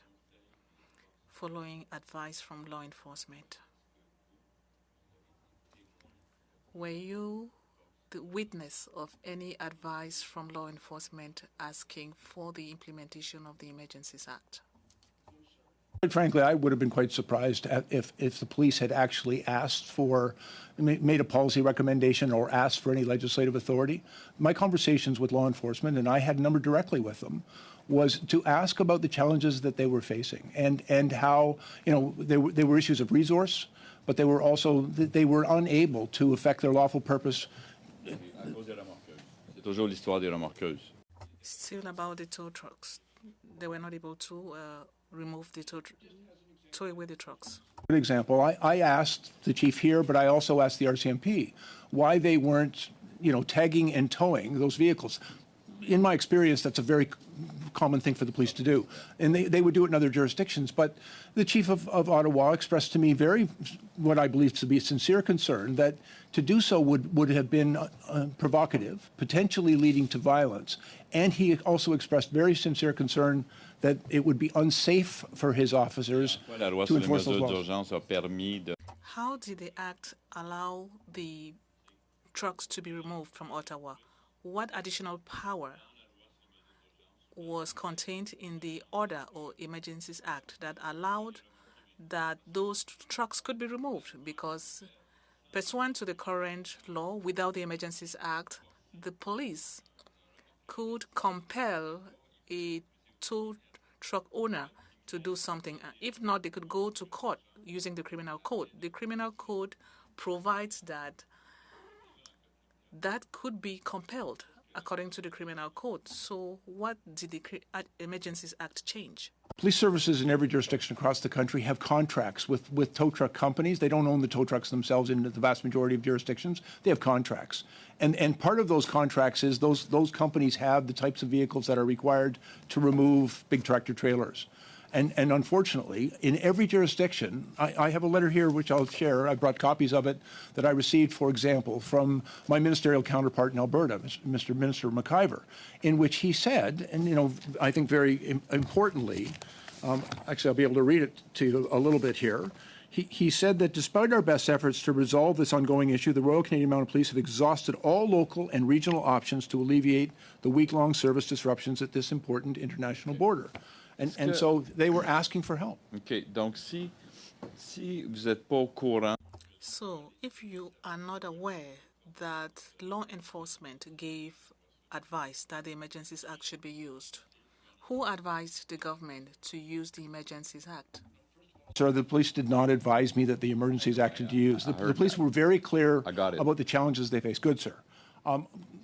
There were a number of discussions among colleagues. I will tell you, based on the conversations that I'd had with the challenges that learned about the challenges that law enforcement was having, I did not sort of. Are you the one who came up with the idea that the Emergencies Act be invoked? Was it your idea? Quite frankly, and I will acknowledge to you, I wasn't suggesting the Emergency Act be invoked. I believed that it was necessary for us to examine all of the legal options that were available to us to determine whether or not the emergency that existed met the legal threshold. I thought that was an important thing to examine and to look at. Were there authorities that currently were not available in any existing law in Canada to assist the police, and were those measures available to us? And it was also an important consideration, would they be effective in helping to bring about a peaceful resolution of this event? Et qui vous a suggéré? Who suggested that bank accounts should be seized? I have no recollection of that recommendation. And can I make it's an issue of semantics, but there was no recommendation that there should be a seizure. Froze is it's a very different, it's important clarification, if I may, sir, because the ability to freeze an account is Minister, if I freeze your account during 3 days, perhaps you will say that it's a seizure. Well, with great respect, sir, seizure, I think, is well articulated in both criminal and civil law in Canada with respect to forfeiture. That would account for a seizure. I think freezing those does assets. not agree with you, I think. Well, but respectfully, in law, there's a very significant difference between freezing an asset and seizing an asset, and there are very different legal procedures. There are very important and complicated legal law, processes. But I can guarantee you that seizure, when you quand vous gelez un compte de... When you freeze a bank account, the Supreme Court considers that a seizure. Thank you. Senator Harder. Chair, and thank you, Minister, for being here. Minister, I just want to, by way of comment, thank you for your candor, not only tonight, but for throughout this event. I noted, for example, when early in the process of observing the occupation, you said the police need to do their job. And tonight you acknowledged that the law enforcement was unable to bring a peaceful resolution to this. That observation we enjoyed here in Ottawa for several days. Why did it take so long for the government to form a view that action had to be taken? Well, first of all, we believed action had to be taken, but we also believed it was the responsibility of the police of jurisdiction. And frankly, I have, as you can imagine, great respect for the institution of policing and that the delineation of their responsibilities in Canadian law. And so we gave every opportunity and offered every support in resource to try to assist the police in bringing about that effective resolution. But they made it very clear that they were not successful and could not be successful without help. And they didn't tell us how to deliver that help, but they told us the problems that they were having. When Ontario government developed their order, their emergency order, did they consult with you as to what that order should include? I was aware that they were considering it, but they didn't ask me personally, and so I was not personally consulted on that. What was included or excluded was, in a sense, their own decision. Well, of course, it is their decision and their authority, but I was not consulted on what they were put in their act. There's an interesting simultaneous set of circumstances with the order being imposed and a change of police leadership in the police of jurisdiction. How do you assess the role of the Emergency Act and the change of police leadership in leading to what was a very successful police action? Mr. Senator Harder, that's a difficult question. I think that the action that we took in invoking the Emergency Act and the measures that were introduced, I think they were necessary. Frankly, I think the principle of strict necessity is an important one. And I believe very clearly that a state of emergency existed, that there was a very real threat to our national security and particularly a critical infrastructure resulted the actions of these protests and occupations. I also believe that by providing those new authorities, it did a number of things. I think it provided the police with the tools and resolution of challenges that they hadn't up until that point been able to overcome. But I also think it sent a very clear message to those who were engaged in that unlawful activity that the game was over and that there were going to be consequences for their continued action. And we saw that. We witnessed that. A lot of them just packed up and left. And those who didn't, the police still had a job to do, and they went out and did it. And by the way, I'd take the opportunity to commend them for the very professional way in which they did it. I agree with that. One last quick question. I just want to confirm with you, both with your police experience and in your ministerial role, that in your view it would be inappropriate for the police to ask the government to invoke the act. It is not for them to ask government what emergency measures ought to be invoked by the government. No, I do not believe that wouldn't have been an appropriate thing for law enforcement to ask, and they did not ask. But what they did is honestly answer our questions about the challenges that they were facing, and that information did inform ultimately our decision, but it wasn't based on their request. Exactly. Thank you. Senator Harder, we'll move to Senator White. Thank you very much, Madam Chair, and thanks to the Minister for being here today. A couple of quick questions. We talked about the invocation of the Provincial Act, Emergencies Act, and the fact that I think maybe your words summarizing had little or no impact. Did you have any discussions with them about going back to the well and adding some tools that you felt were missing from their original invocation? No, Senator, I did not have that conversation with the province. Do you believe that they should have had the discussion with, I mean, obviously it didn't work. Proportionality is an important part of the Emergencies Act, whether it's provincial or federal. Obviously, their tools weren't proportional to the challenge if they weren't actually impacting on the challenge. Do you believe that they should have given more consideration to the fact that it had little or no impact on the actual removal of the blockades? Well, I believe that in good faith, they acted in good faith, and they took the steps necessary and invoked the authorities that they believed were within their authority to enact under provincial legislation. But I also believe that there were a number of things that perhaps weren't available to the province that became our responsibility. And I would point out, and I know you're already aware, Senator, as is this committee, that there were consultations with the premiers across the country, including with the Premier of Ontario, before we invoked our federal legislation and the Emergency Act. And so I think it was really a determination of a proportional and appropriate use of various levels of government's authorities in order to bring about. I think we had a shared commitment to bringing about a peaceful resolution, and we were both prepared to take whatever actions would enable that to happen. Thank you for that. In discussions we've had with the RCMP, we were told that there was a plan in place to remove the convoy. And in fact, we were told by the Deputy Commissioner that they had the belief that the plan would succeed in removing the convoy blockade, or fortressing, as I've called it, in the downtown core. Did you have an opportunity to review that plan prior to the invocation of the Act? I did not engage in myself in the operational responses of the police. I think I actually have a great deal of respect for the operational integrity and independence of the police to make the determination.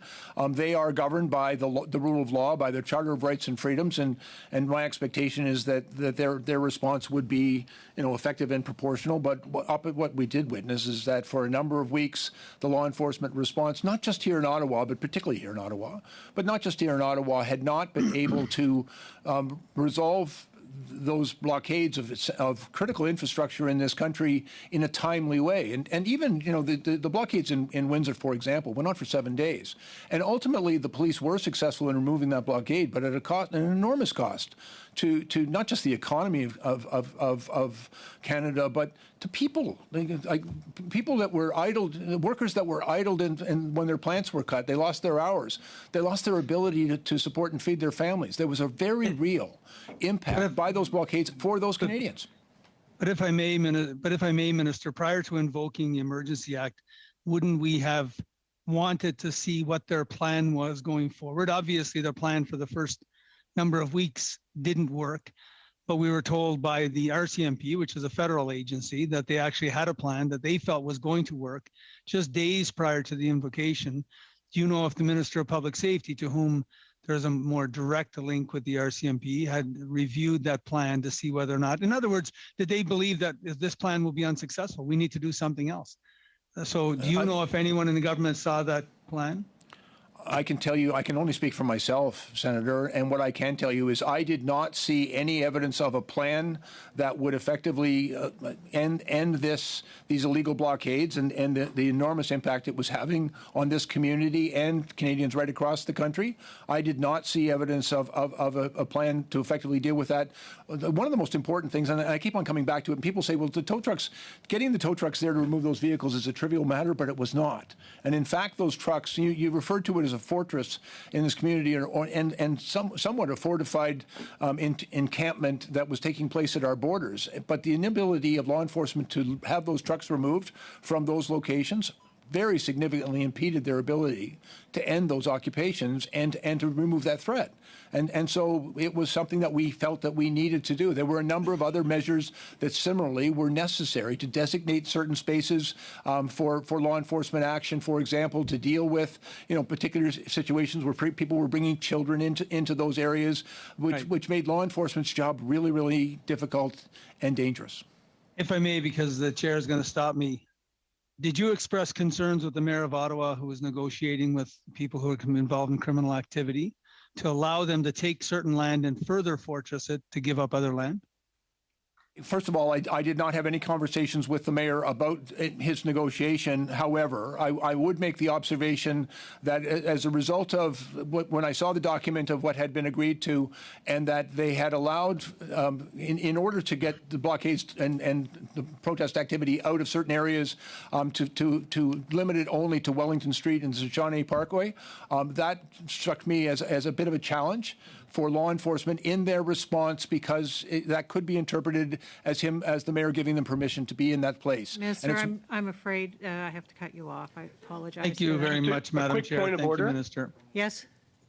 I'm looking at the Zoom screen, and it appears that perhaps the clerk and the French interpreter may still have their mics on, and that might be causing us some of the feedback. There's no mute icon on their screens unless there's no mic attached to it.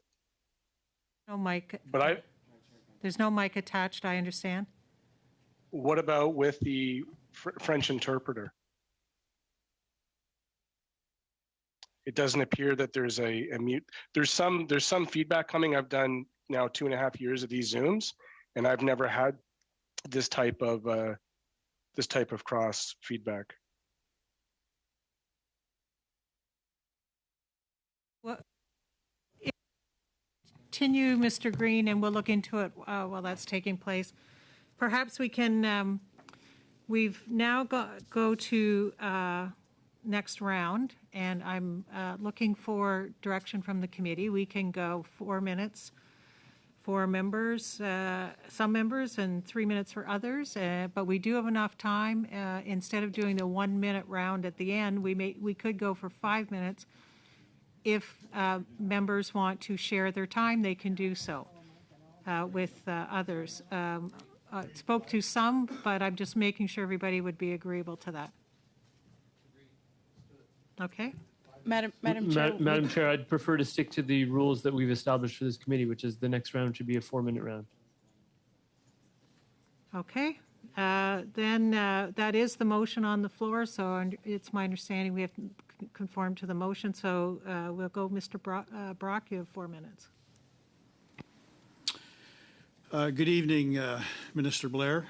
I want to sincerely thank you for attending today. And as an observation in line with Senator Harder, I really want to sincerely thank you for your candor and your willingness to respond appropriately to every question that has been put to you. You have been non-evasive, and you have been giving us substantive answers. The whole process is to get to the truth, to determine whether or not there was a legal justification for the invocation of the act.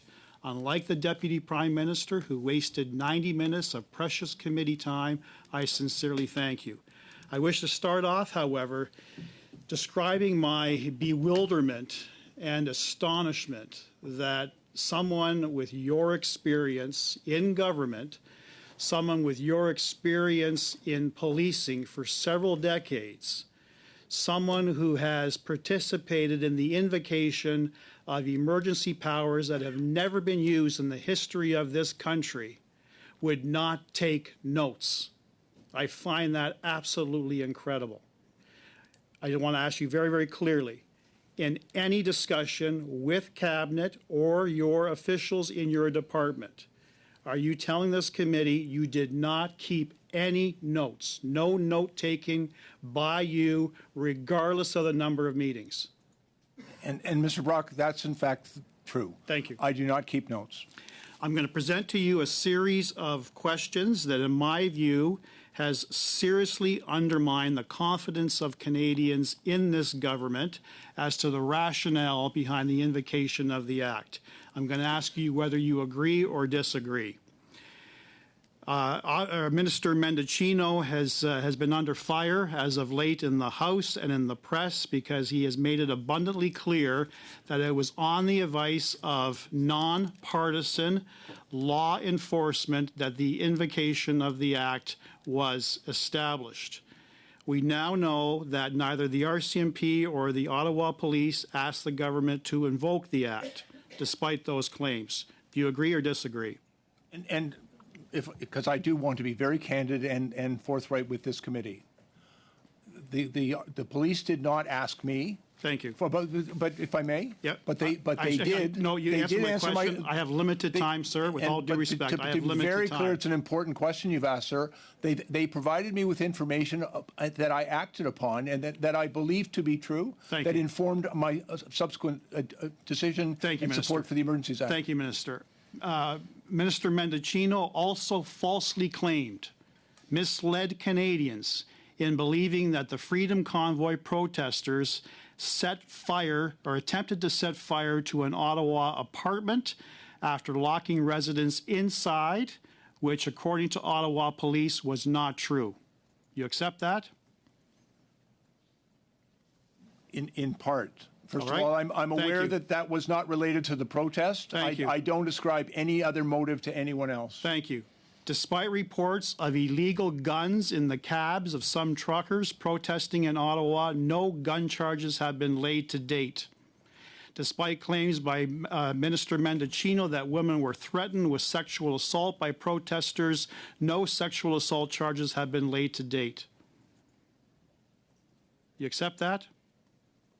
If I may provide a clarification, I was advised by the RCMP that in their investigation of part of the blockades that were taking place in Alberta, that they did have reliable information and intelligence that there were firearms present. They subsequently conducted an investigation and they've laid charges. That matter is now before the court, and I'm not going to comment because it's inappropriate to do so. But in that case, there were firearms present and they represented a significant threat to public safety and to the police In conducting an Alberta, investigation. there were no guns found in Ottawa. Again, that's information better provided to you by the police. I don't have all the particulars of their investigations, and I'm not going to comment. It's not appropriate to. Thank you, Mr. Brock. Point of order, Chair. This minister just inferred again that the guns found in Coots were somehow protesters, and that is not true. The RCMP have made it very, very clear that it's not true. Point of order, Madam Chair. I don't believe I'm there not is done. debate. I am not done. This is not a point of order. I'm not done. You can have your point. What is the point of order? Is it relevance? Because otherwise, Well, let I'm him not done. finish before you assess that. Can I be the chair, please, Mr. Mott? It's not a debate. Well, out of trying to respect, correct allow him a to false finish the statement. point of Mr. order. Brock, we will allow Mr. Motts to speak. Thank you, Madam Chair. I think it's important that this committee hear accurate information, that Canadians do want accountability and transparency, but to suggest, even remotely, to infer that the firearms in Coots were somehow related to the protesters, we all know Madam is Chair, false. And the witness's RCMP testimony has made stands, it clear, and this member the is not RCMP has raising a made- point of order, Madam Chair. The RCMP has made it clear that that is a criminal organization that had no ties to the protesters. So don't suggest anything otherwise. We leave it at that. Ms. Van Dyne, please go ahead. I would like a ruling on the point of order, Madam Chair. It's not a Madam point of Chair, I'd order. like to Go speak ahead. to the same point of order. I just indicated it's not a point of order and asked Ms. Van Dyne to go ahead. We'd ask that speech making then be struck from the record because you can't bootstrap your time by raising non-existent points of order to voice your disagreement with a witness's testimony. It's inappropriate, and I think Mr. Motts is beyond that. When a statement is false, you have to correct it. Or else, what are we doing in this House? Can we go ahead, Ms. Van Dyne? I guess we're going to agree to disagree on what's a false statement, Mr. Motts, but thanks for raising a non-point of order. Madam Chair, if it is open then to question the legitimacy of statements made, then earlier Mr. Motts impugned a statement to Minister Freeland, which was entirely incorrect. He mischaracterized her testimony. So if we are free to make those interventions. I would ask us to proceed. Thank you, Madam Chair. Ms. Van Dyne. Minister Blair, thank you very much for your testimony today, and I would ask for your views on a letter dated February 5th from the Government of Alberta. I recall seeing this letter, which was made public, and actually reading it into the record of the House.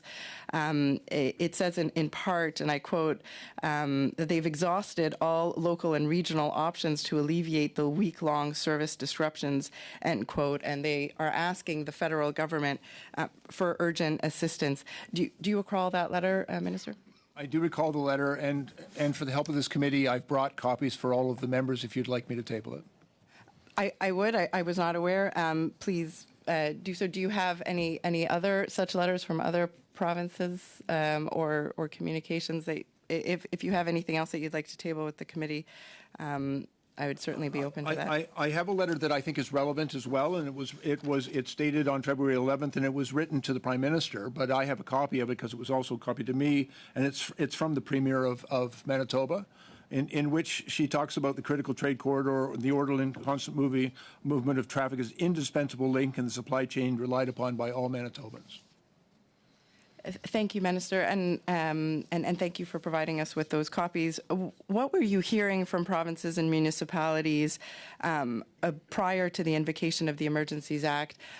And I'm looking specifically to understand if what was being requested would have been possible to provide from the federal level without invoking the Emergencies Act. Were they asking for things that, in your opinion, we needed to provide through the Emergencies Act and the regulations and powers exercised under it?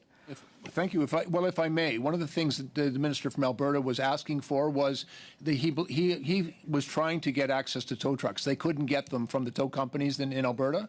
They just wouldn't come for a number of reasons that he articulated to me. But he was trying to get access to tow trucks. He asked that the Canadian Armed Forces had appropriate vehicles that were fit for purpose of removing and towing up to 70 vehicles off the Coutts Highway.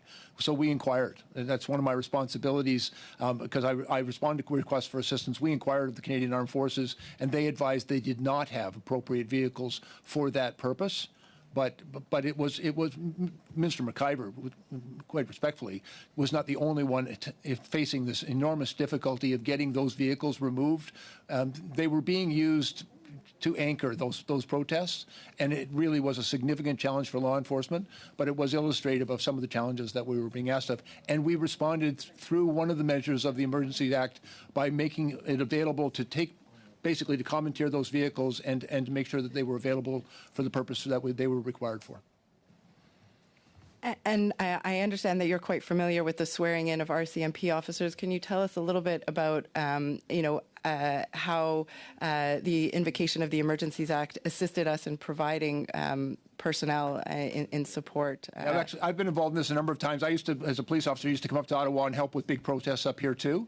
But we've always faced a challenge. Police officers coming from anywhere else across the country, and particularly RCMP officers, they are not sworn in as constables for the province of Ontario and therefore unable to enforce certain laws and provisions in this jurisdiction.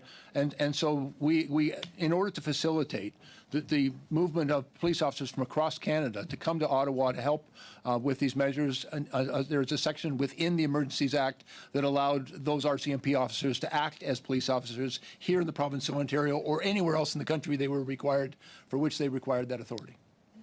Your testimony, you mentioned threats of blockades reappearing. I understand that police stated publicly that they intercepted a convoy of individuals headed from Ottawa to re-blockade the Ambassador Bridge. Were you aware of that? And this was information that we were receiving from intelligence sources, that there was a very serious concern among law enforcement. Minister, I'm sorry, Mr. Van Dyen's questioning is finished, so I apologize. Thank you. And we'll move to 3 minutes now. Mr. Fortin. Okay. Merci, Madame la Présidente. Thank you, Madam Chair. Mr. Minister, I see letters that you've just distributed. I dated 5th of February, one from the Premier of Manitoba and the other from the Premier of Alberta, who apparently are overwhelmed by the situation. But when you proclaimed the Emergencies Act, in the annex to the proclamation, there was the consultation of premiers regarding the Emergencies Act. Did you read that consultation at that time? And for Alberta, it said that the Premier of Alberta declared on Twitter that the government of Alberta was opposed to the invocation of the Emergencies Act. He opposed it on the 14th of February. We are talking about Manitoba. The Premier of Manitoba declared that the situation varied depending on the province and territory and said that the declaration she was not convinced at the time that the Emergencies Act should be applied in Manitoba, given the extensive scope of the Act. She was of the opinion that it was not constructive to implement the Act in Manitoba. On the 14th of February, the two premiers from Manitoba and Alberta say, no, we don't need the Emergencies Act. But it's invoked. Don't you find that surprising? Well, frankly, no, Mr. Fortin. I'm not surprised by it. What I can tell you is that there is a requirement under the Emergencies Act that consultation take place with the ministers. That consultation did take place. Mais vous n'avez pas suivi les recommandations. But you did not follow the recommendations, clearly. I have a minute left. I'm sorry, Mr. Blair. I'm very impolite. I'm sorry. But we don't have enough time.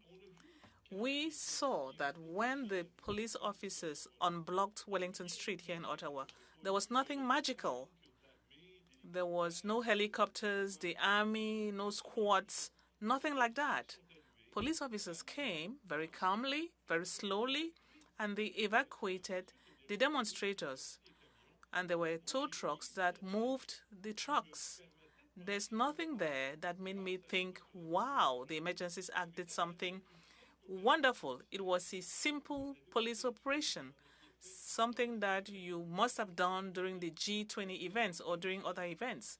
Could you tell me how this evacuation of Wellington Street was derived from the implementation of the Emergencies Act? I think there were some very important provisions that were made available to the police that supported their resolution of that event. And for example, they were able to get tow trucks for the first time they weren't previously. Monsieur le ministre, je veux pas savoir. I'm sorry, Mr. Minister. I don't want to know what was possible. What was done in reality? Were emergency measures used to unblock Wellington Street? That did not seem to be the case when we watched TV. First with the time. I apologize. Mr. Green, you have 3 minutes. Thank you. Minister, I've talked in the past about the juxtaposition between the different styles of policing. I've referenced what's gone on in the Wet'suwet'en with lethal overwatch. Today, we've talked about G20. In your opinion, how could you care to comment on the juxtaposition? How do you explain to Canadians that the folks who were protesting G20 were met with riot gears, kettling, mass suppressions of their charter rights, and the folks that were in Ottawa here essentially had the red carpet laid out? They were provided with provisions for off-site accommodations, and there was oftentimes actually the appearance of almost a collaboration between the police and the occupiers. Can you comment on the juxtaposition of those two states of policing in Canada? I think it's a very important question, and thank you, Mr. Green. I think it's important for us to understand the principle of proportionality in the response of the police. And as I've said, it is the responsibility of the police to uphold our charter, to facilitate lawful, peaceful protest. And when that protest becomes unlawful, then they have also a responsibility to uphold the law, but to do it in a way which uses minimal force. So I'll stop you there. Okay, thank you for that. We'll Except your question does require a more fulsome answer. You can stop me. Then you can provide it. You could provide it to us in writing if you'd like to at the end. I have 2 minutes left. Chief Slawley said that there may not be a police solution to the demonstration, and then since stated that our institutions and police services were unprepared for the convoy. Do you agree with that assessment by the former chief of police? I accept Chief Slawley's assessment that he was unprepared for what took place in Ottawa. And as the minister responsible for emergency preparedness, what responsibility do you take for the unpreparedness of a mass movement protest at the nation's capital? Yeah, thank you. And I would point out that Chief Slawley is accountable to his Police Services Board and through the Ontario Police Services Act. Now, as the minister responsible for emergency preparedness, ostensibly you would have protocols in place for blockades on major ports of entry and for the nation's capital. What responsibility do you take for the lack of preparedness leading to the events occurred during the occupation? Actually, what we saw is that they didn't set up on federal land. They went to municipal land, and I think they were exploiting. You wouldn't have protocols for the country? As the minister responsible for emergency preparedness under anti-terrorism protocols or all the other things that came after Bill C-51, are you saying that within your mandate letters, it is not your responsibility to be prepared to have a national plan for a state of emergency? And there is, but not. This was not a terrorist event. To be very clear, Mr. Green, this was not a terrorist event. This was an illegal blockade. It was a criminal offense. In many of those places, it is the responsibility of the police of jurisdiction, and we support them. For your responsibility, it wouldn't meet the threshold for it being under your responsibility as an emergency. Is that what you're stating today on the record? It evolved into a situation that constituted an emergency. It wasn't an emergency in its initial days. It was an enormously challenging and difficult public order problem for the police of jurisdiction here in Ottawa. As it manifested itself at borders, it became a more significant. It elevated to the level of, but it elevated at our borders to an issue of a national security threat and a threat against critical infrastructure. Well, you acknowledge that you Mr. weren't Green, prepared, your time is up. Senator White.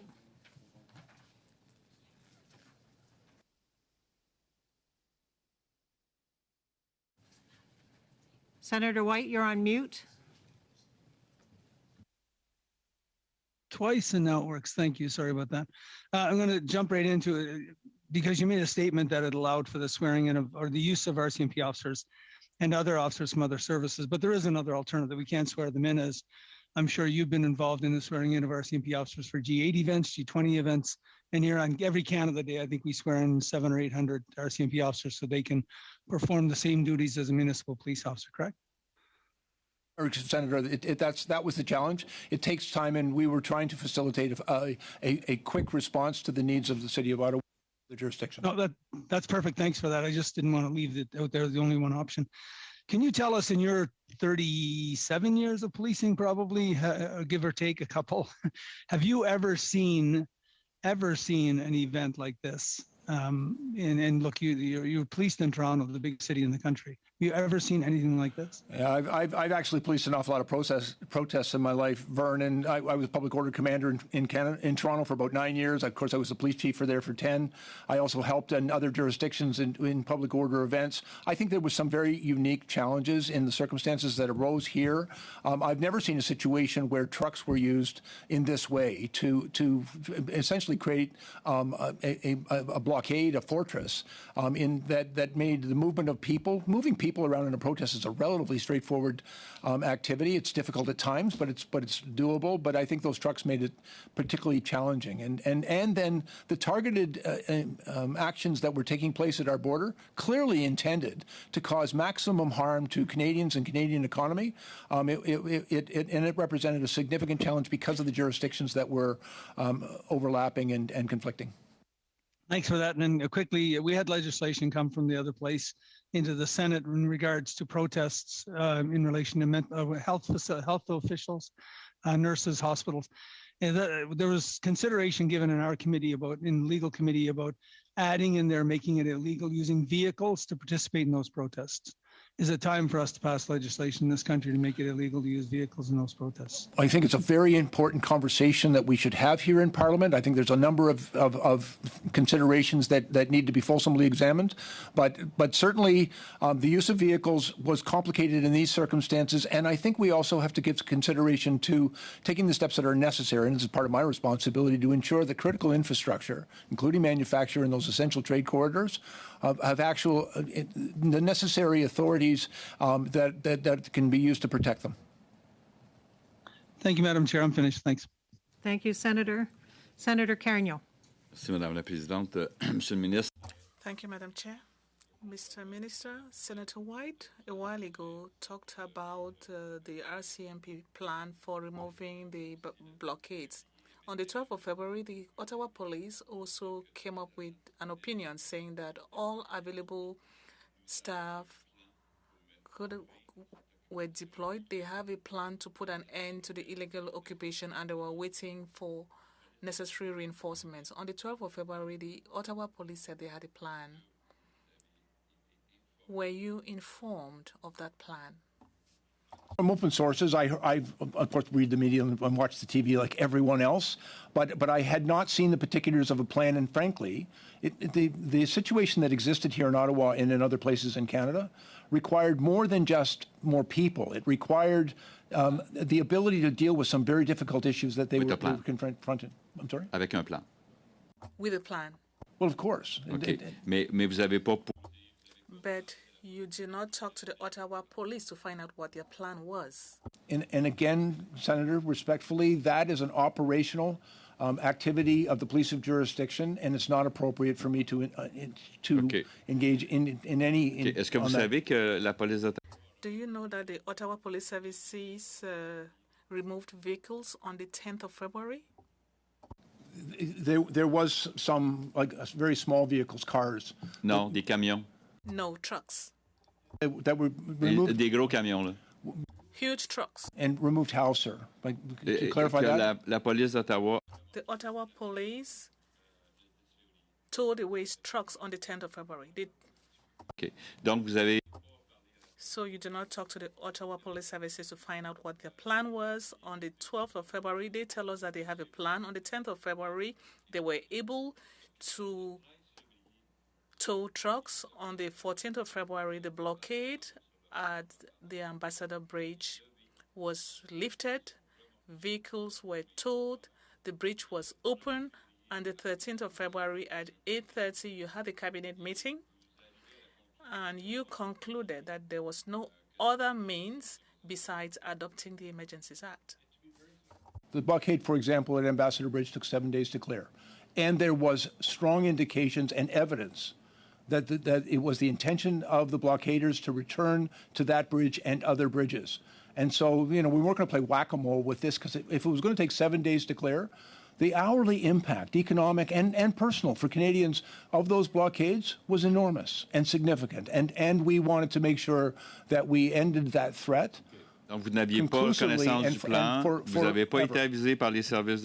You were not aware of the plan, you were not informed by the police officers, and you decided that an Emergencies Act was necessary. Senator, to be very clear, I was aware of the work that the police were doing, but I'm not briefed on their plan, nor should I be. Now, qui l'a été? On a l'impression que c'est... Who was then? We have the impression that no one speaks to one another in that cabinet meeting. No one was informed by the police services that they had a plan and that they could remove the vehicles. One would think that the cabinet was ignorant. Your characterization is incorrect. Your characterization is incorrect. The police did not at any time tell me that they were prepared to resolve this effectively, Minister, and that they I'm had the sorry. tools to do so. I have to cut you off there. We have 6 speakers. We have 1 minute each. We'll start with Mr. Motz. Thank you, Madam Chair. Minister, the protest in Coutts, Alberta was resolved the day before the Emergencies Act was invoked. And police in Coutts addressed the situations there without measures provided in the Emergencies Act. Further, we know that the blockade at the Ambassador Bridge in Windsor was also cleared by law enforcement prior to the invoking of the Emergencies Act. Given what we know already, was invoking the Emergencies Act truly justifiable, given the threshold that has to be met that it cannot be used? It can only be used if no other law in Canada will suffice. Yeah, thanks for the question. The resolution in Coutts coincided with the culmination of a police investigation involving the seizure of firearms and a number of people involved in a very serious series of events that resulted in charges now before the court. We also had indicated that we were taking action that I think probably rational people took advice of and left that jurisdiction. But Mr. Motz, to be clear, the dismantling of the blockade in Coutts did not end the threat in Alberta or anywhere else in Canada. And that these blockaders had made it very clear of their intention to continue to disrupt our border. Thank you. I'm going to have to cut you off there. Apologize again. Mr. Varani, you have. Yep. Thank you, Minister. I have 4 really quick questions. With respect to something that Mr. Fortin raised, isn't it correct that with the invocation of the Emergencies Act, as you indicated, the mere fact of having invoked these powers was incentive for some people to leave the illegal blockade, and thus that reduced the size of and the number of blockaders, which then made eventual clearing easier because there was less people to simply clear out. I believe that's very obviously true. Yes, sir. Okay, and sir, with respect to a question from Mr. Brock, my understanding is that when the eventual clearing of people was being undertaken, yes, they did it peacefully and they should be saluted. I agree with you on that. But at one point in time, at least one point in time, blockaders attempted to remove a revolver or a firearm from some of the police that were doing the removal. Is that your understanding as well? I don't have any information on that, Mr. Vrani, and sometimes that can be a difficult job, but I think the police did it very well. Okay, and Ms. Boniface asked you about the difference between the provincial declaration and the federal declaration, and my understanding is that the provincial declaration had no power to deal with trucks that were plated in Ontario or licensed for insurance in Ontario, only in Ontario, but didn't have jurisdiction over trucks that would be plated in Alberta or insured in Alberta, for example. Is that correct? Thank you. Mr. Fortin, you have 1 minute. Madame la Présidente. Thank you, Madam Chair. Mr. Minister, I read the two letters you presented. Manitoba was asking the federal government to take measures, but no one is asking you to invoke the Emergencies Act. You are being asked to help them by providing material and staff to tow vehicles. And when we look at the annex again, there are two provinces that ask for proclamation of the law, Ontario, British Columbia, and Newfoundland. The others said no. So the question I have for you, Mr. Minister, what did you rely on, really, to proclaim the Emergencies Act? The provinces did not want it. The police officers were not asking for it. What were you relying on to decide that you were going to proclaim the Emergencies Act? Relying on an assessment that a national emergency existed and that it represented a significant threat to the interests of Canadians. D'où vient l'idée qu'il existe une... Where did you get the idea that we had that situation? Well, I was aware that, for example, our borders were being blocked. In Ontario, that was $400 million in the trade every day. Auto factories were being idled right across the province. Literally thousands of workers were being sent home. And in my opinion, sir, that rises to the level of a national security threat against critical infrastructure, which is manufacturing and transportation. Mr. Fortin, and we needed to act. Mr. Fortin, thank you. Mr. Green? Thank you. Minister, can you please provide the committee with any documentation that there were plans to resume the blockades or conduct blockades at other boarding crossings?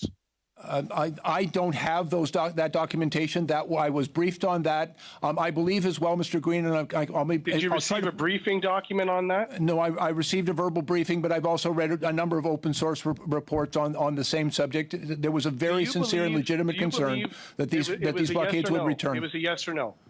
Do you believe that the response to the convoy and the occupation in Ottawa was a failure of policing? Yes or no? I believe it was unsuccessful. That's the language that I would use. It was unsuccessful. They weren't able to resolve it. Do you believe that your preparation and emergency preparedness was a failure? I'm well aware of my responsibility, sir, and frankly, making sure that the Ottawa Police Service were effective in their response dealing with the public order event in their city is not my responsibility. But when they ran into difficulty, I did feel a responsibility to help in every way I could. Thank you, Senator White. Thank you very much. I got mute this time. Thanks, Minister. Again, I wonder if you could walk through, look, this thing went on for weeks. How difficult it is because I'm not sure the Canadian public understand how difficult it is for police officers to start wearing through the 12, 14-hour day after day after day, and why at some point something has to occur, whether it's the Emergency Act or something else is a discussion we'll have, but something has to happen to alleviate that, and the fact that it was growing and what impact that would have on policing. Senator, I think it's more than fair to acknowledge that this was an extremely challenging event for all of the officers who were involved here in the city of Ottawa, in Windsor, right across the country. It's a difficult job that we asked them to do. It had gone on for days. I think there is, and we know that the police officers were facing criticism from both sides of that protest, people who were being really significantly impacted, their citizens who they're sworn to protect and serve, as well as the protesters who have, certain rights, but those rights were well exceeded and to the point of criminality. It was a very difficult thing for the police officers to respond to, and I think that part of my conversation, I will tell you, with the police chief in Ottawa was about his concern for his officers and the impact that this event was having on them. Thank you very much. Final question, Senator Carignan. I understand that you spoke with the chief of the Ottawa Police Services. and you discussed all the topics you presented, and you did not have any discussion about his plan to free up the city of Ottawa. It's incredible. I have difficulty believing you. You have stated that you did not discuss with the Ottawa Police Services about their plan to unblock Wellington Street. Police officer for 39 years and a police chief in Toronto, and I know the difference of responsibility. I have great respect for the authority and responsibilities of the police chief. Vous avez une décision à prendre and comme I know that it's inappropriate for me to advise or direct that police chief in any way. I relied on the briefings that I was receiving from our federal officials, the RCMP, about a plan. The question is to know, do you have a plan to vacate, to free up the city? And then they would tell you, yes, we have a plan. You take a decision, they tell you, we have a plan. Don't worry, Mr. Minister, we will free up the street.